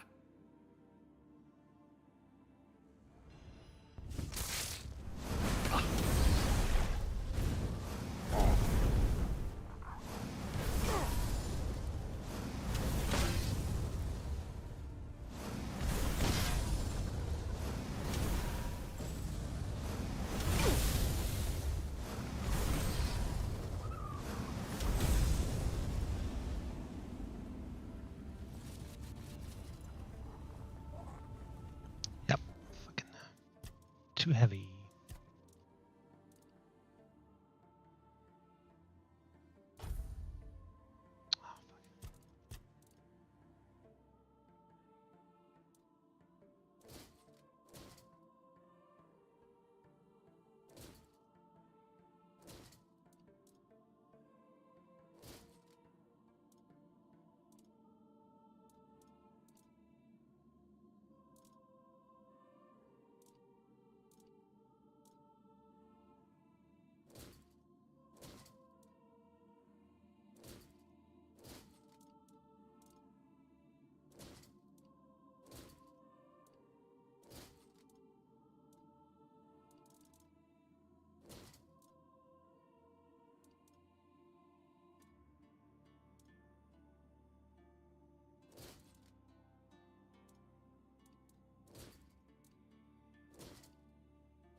Cool.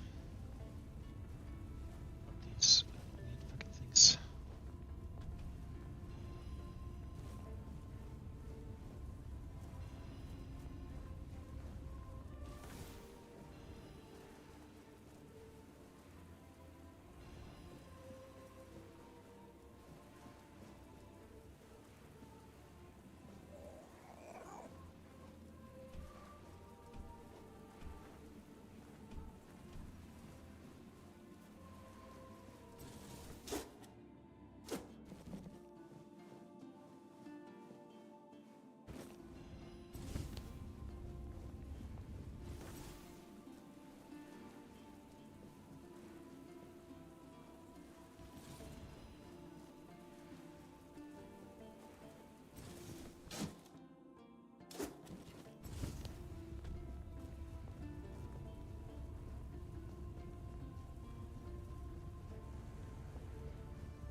Such proud men, Galahads.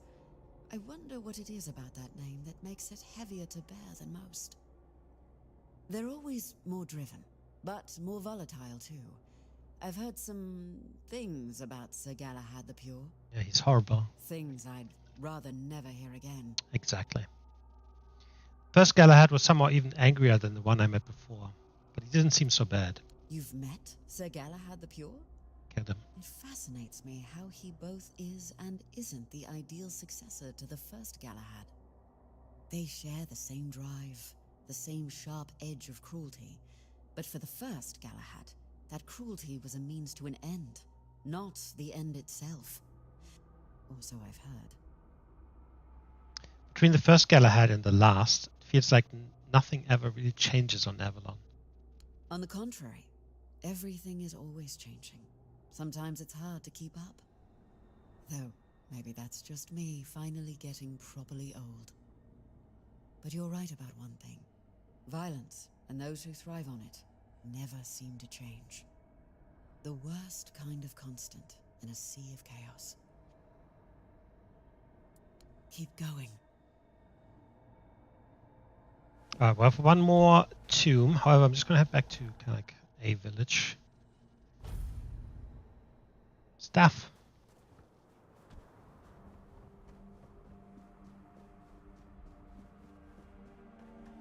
So tell. There's a house right up there. Up there.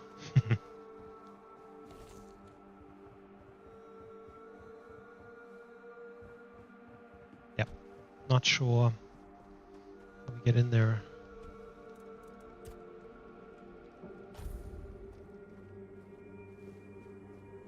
Alright.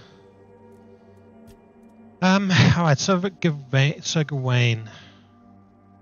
Melee. Damage.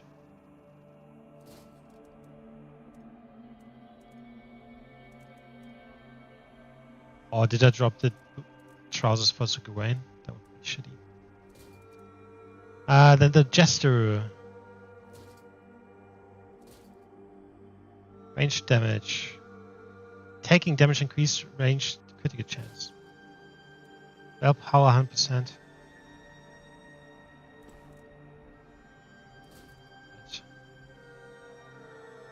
Weaver of the Weirdness, which is from the Weaver, regenerates 1% of max mana per second, which is quite good. By power 50, decreases mana generation.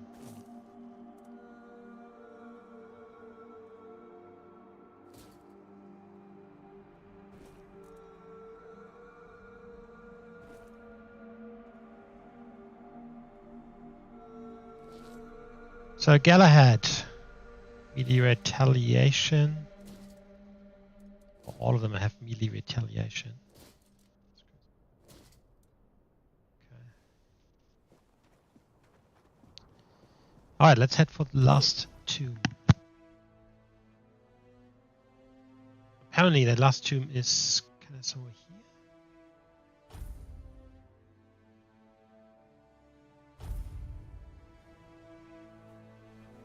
I know where that is.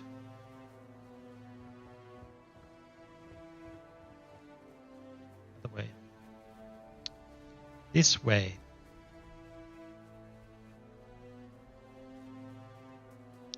Then there on the left. Yeah, that is.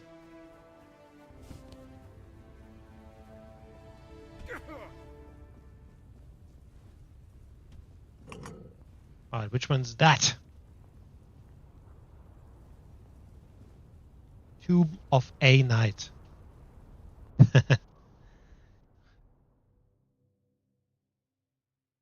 So I think you have to do all these tombs to actually trigger the Merlin's DLC.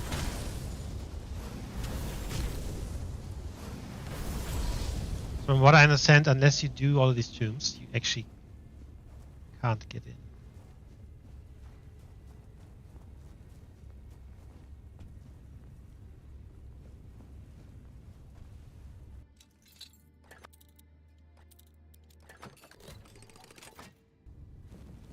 By the way, I don't know how you're meant to be up to 100. Govannon, he looks quite pale. It is you. I wasn't expecting such a grandiose visit, my king. And I see that you were brought here by some lad. That's kind of you, stranger. But you'll have to pardon the mess. These halls ain't fit to welcome a king, nor the one who bears him within. Who are you? Ah, right. Sometimes I forget that not everything's as clear as it once was. Truth be told, I tend to lose sight of a few important things myself. But to the point, my name is Govannon. I'm a craftsman, a blacksmith, and the keeper of this place. The pleasure is mine, kind lad. And your grace, of course. What is this place? This, kind lad, is the tomb of the knight who never came. There was once a grim legend that claimed this tomb was built out of fear. Fear of an ancient curse Morgana cast upon Arthur. She foretold that all the great knights who were denied the king's favor and honors would rise at the end of days as an army of the dead. They would march on Camelot, seize the capital, shatter the Round Table to dust, defile the royal relics, and from the ruins, forge a kingdom of their own. But those are just stories from the old days. How do you know that I carry the king? This tomb opens only for two kinds of brave souls. Knights who were never granted a seat at the Round Table, and the king himself. I've been sitting here long enough to know what kind of knight visits the tomb. And your visit is unlike any other. Can you leave this place? No, I would cease to be. I'm bound here by an oath I made to his grace. The one who now dwells within you, but is perfectly fine. It is my home, and so it shall remain for all time. You mentioned that you're a craftsman, blacksmith, and the keeper of this place. What does that mean? Anyone who finds their way here usually comes seeking eternal rest. And rest like that calls for a proper gravestone. I carve each one with my own chisel. They also bring battle-scarred equipment. My hammer mends what needs mending, so it will serve them well in the land of the dead. And the dead? Well, they need a keeper. Someone to watch over them when unrest stirs. Believe me, those who chase glory in life don't always lie in peace. You need any help with your work? Really kind of you, lad, but no. Or, well, maybe there is something. You see, I once made a habit of carving gravestones in advance, so that any knight arriving here could choose the one beneath which they'd rest for eternity. Unfortunately, I've misplaced my chisel. It slipped and fell all the way into the depths. Clang, clang, clang. If you could find it, I would be most grateful. Not a problem. And what about those who do not rest in pieces? If we do not speak of them, Not pieces, peace. then we won't stir their slumber. The dead prefer silence. Best not to call their names. You're saying that nobody has visited the tomb in all these years? Aye. Fewer knights these days, and even less knighthood to speak of. No wonder there's so few of them come. Such are the times we live in. Let's have a look what Hope he you can. find something worth your time.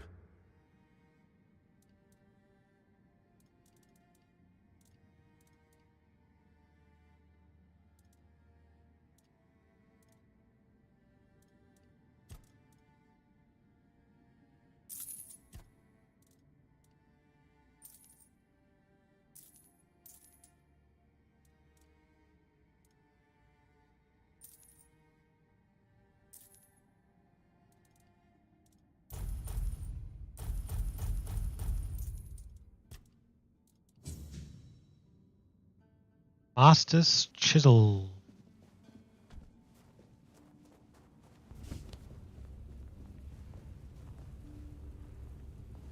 Gargoyle.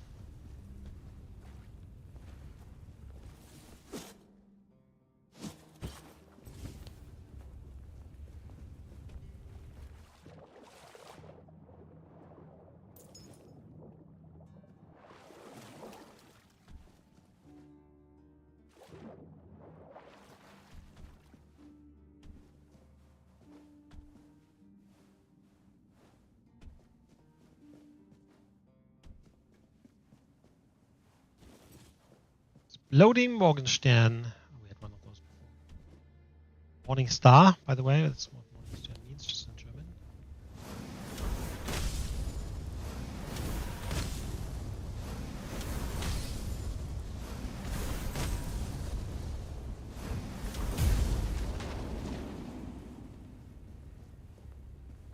Right, it's somewhere fucking down there.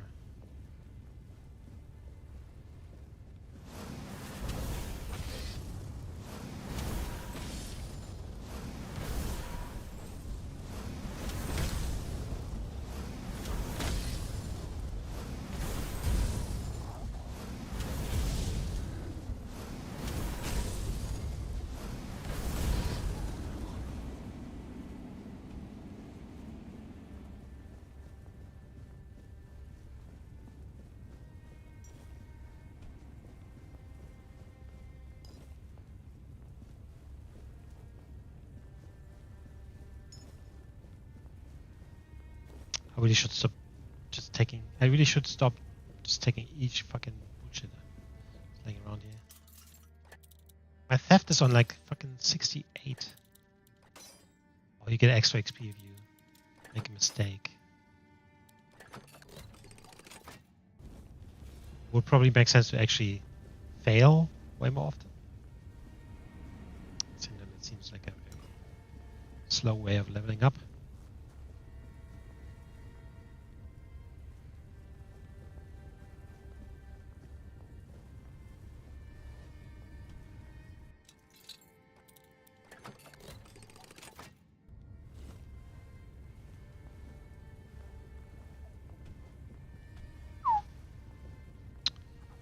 Call this thing?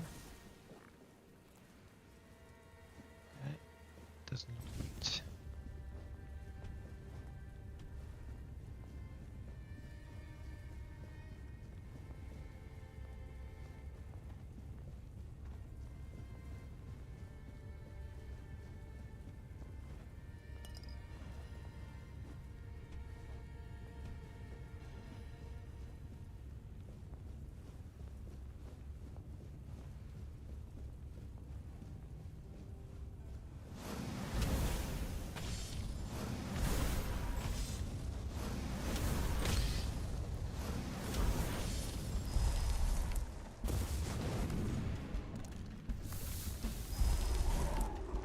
I can also just have one of these. Right.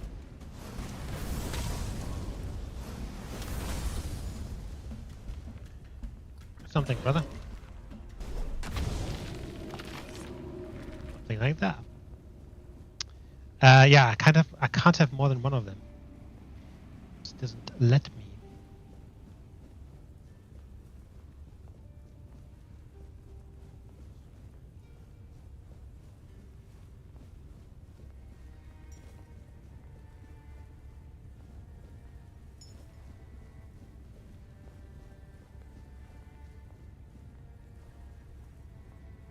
Usually that means I can read this.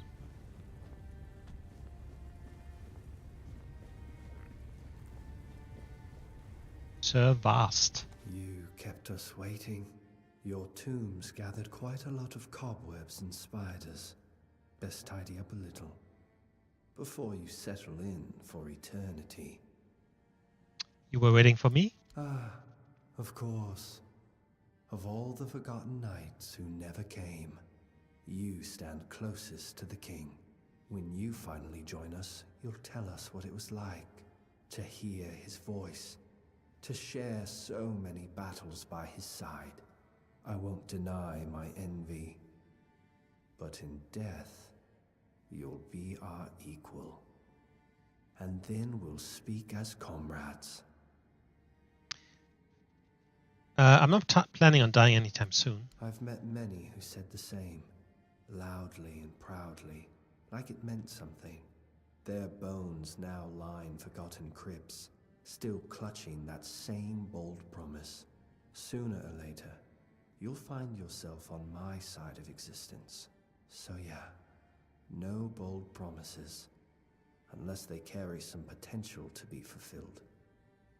What are you doing here? I've been resting in a tomb for the past 3 centuries, so not much, really.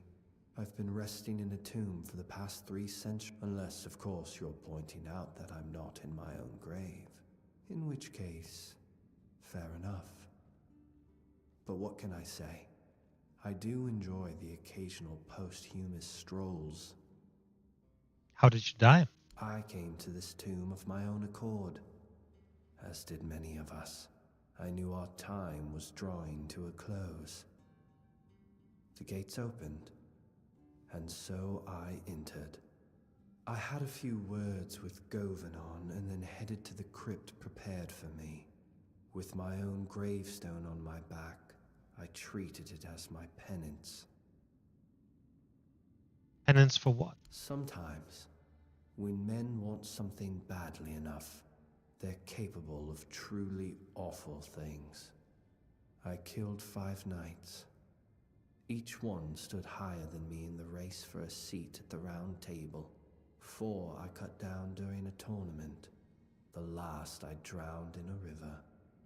He was drunk as a skunk. Didn't even comprehend what was happening.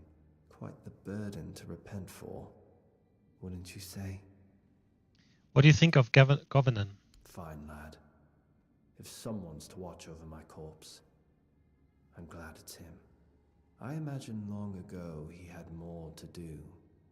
It's been a while since anyone new passed through. So Vast, the king and I want your service. Will you join us? I see. You pity the wretch who never reached his dreams. How noble of you.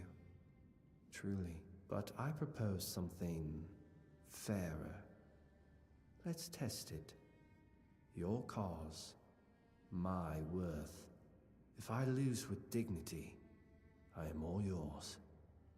If you still consider me a good candidate for service, but if you fall, then you'll lie in the tomb that's been waiting for you since before you drew your first breath. So, what do you say? Sure. Splendid.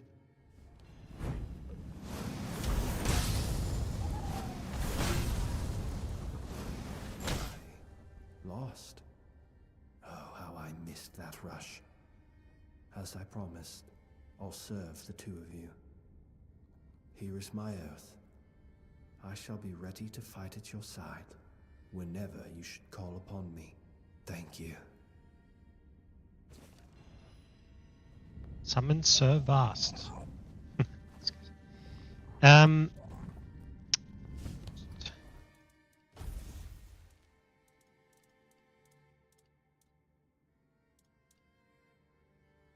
Oh, Galahad as well.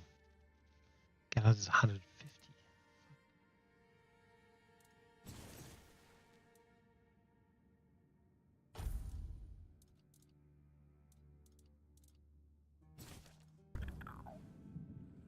So if I do these 2 as well.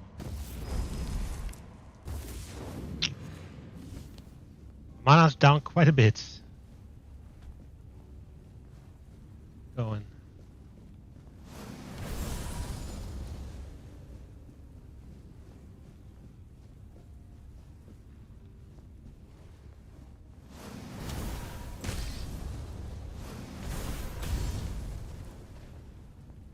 Thing is, if my mana is below 30%, I also get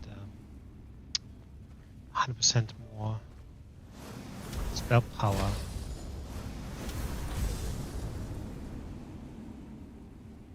I think it actually makes sense if you, so from what I read, if you can, basically if you summon them when you have extra mana, so like you basically change into a set, because at the moment my set is really not much. It doesn't increase mana at all, other than it really doesn't at all.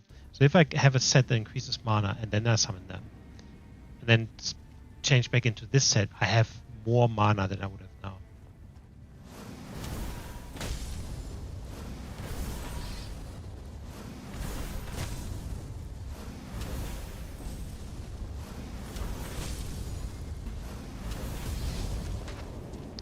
Which is weird.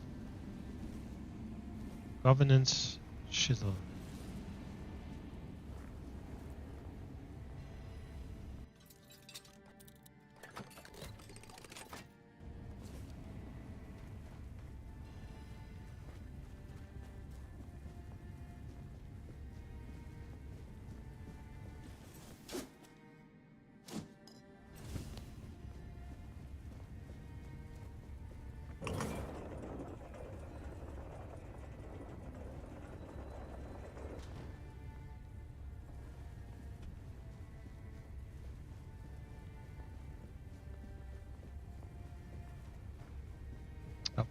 Completely walk past.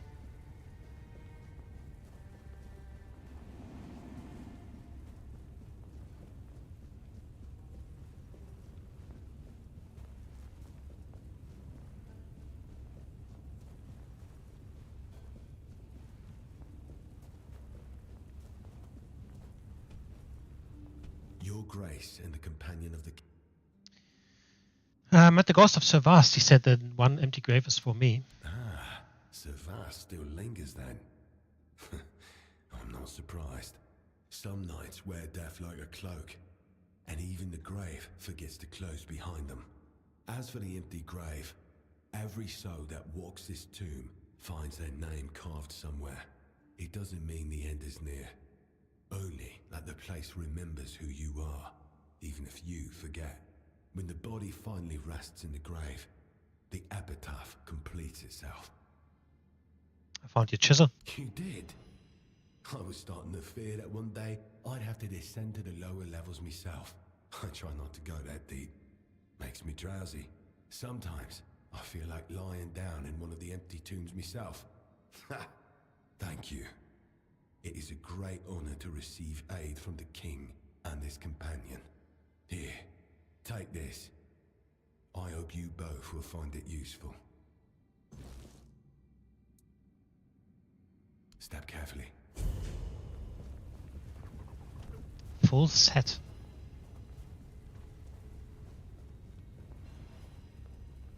Right.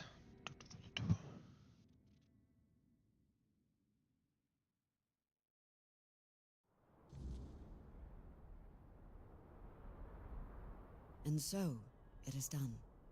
Now everything rests in your hands. Their souls, and the fate of Avalon. What do you mean? There is. But before I explain, understand this. I haven't lied to you. What we've done has helped. Those tormented souls and Avalon itself. But it's not the whole story. Arthur and his king still need to be released into the Wordness. I can make that happen. Not yet. But it's a choice you'll have to face when the time comes. What happens if I chose not to? Nothing. Avalon will go on, as it always has. But ask yourself, is that the right path? Should people live in fear of the Wordness, generation after generation? Should they carry on, haunted by an incomprehensible threat? Or should they be allowed to embrace it, to become part of it, without fear? How would that work? Arthur and his knights are the pillars of humanity in Avalon, and His Majesty's soul is unique, part human, part Four-Dweller. It's the best combination we could hope for, if we want to survive here. Releasing their souls into the Wordness would leave a permanent mark of humanity on this land. The Wordness wouldn't see us as intruders anymore, but as part of itself. Arthur and his knights worked tirelessly to make Avalon ours. This is their chance to finish what they started. Do you want everyone to be like Picts? No, I want them to be more. My people may be close to the Wordness, but even we aren't immune to its more violent moods. What I want is for the people of Avalon to embrace the Wordness, and for it to embrace them in return. Thank you. And before you go, there's one last thing I'd like to do. I hereby welcome you as a full member of the Royal Geographers. May you carry the legacy of Iryu the Fastrider and Eleanor Dunn. May your paths be clear, your burdens light, and may Avalon remember your name. Farewell, traveler. I hope our paths cross again. Sure they will, in basically a few seconds. About the Tomb of Galahad. Galahad. I should have known he wouldn't be too happy about being brought back. But I hoped he'd died in peace, and would return in peace. I was wrong. You two didn't get along, even when he was alive? War isn't a time when you can afford likes and dislikes. Galahad was a great warrior. He made decisions no other commander dared to. But would he have been a good leader in times of peace? I doubt it. That's why news of his death in battle came as a relief to me. Men like him, once they gain momentum, are nearly impossible to stop. In that regard, he and Galahad the Pure were quite alike. How did the first Galahad die? He led a dangerous expedition, one of the most important of the Age of Conquest. Had it succeeded, the war might have ended much sooner, but it didn't. And so the fighting went on. After the war, I had his remains recovered and this tomb built. Over time, he came to be seen as a noble martyr. But who he really was, well, you've seen that for yourself. I regret the fate he met. Let's make sure his sacrifice wasn't in vain. What do you think about Sir Vast? Meeting him made me reflect on one thing. How many great knights were swallowed by their ambition to sit at the round table. Somewhere along the way, things must have gone terribly wrong. If men could kill one another for something that was meant to be an honor, I pity the lost knights of this world. I'm glad this one will have a chance to fight at his king's side and serve me, as he always wished to.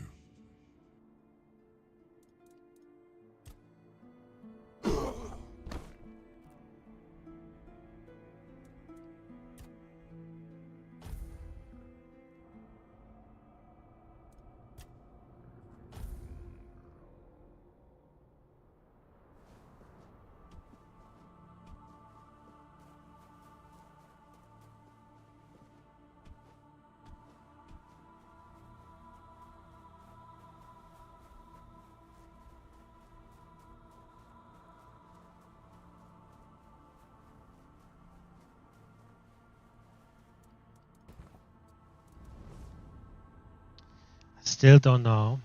So she must, from what I understand, the Pact should appear again when you rest. And, show you where the entrance is for Merlin's tomb. Obviously she hasn't yet, so. So tell. Anyway, I have a look at how I actually start this fucking DLC. Bah. We have all the makings for this other ending, which we'll do after the DLC. Just need to figure out how to enter it. Because I think here... No.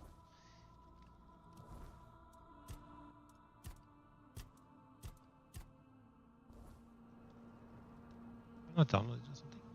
Have a look.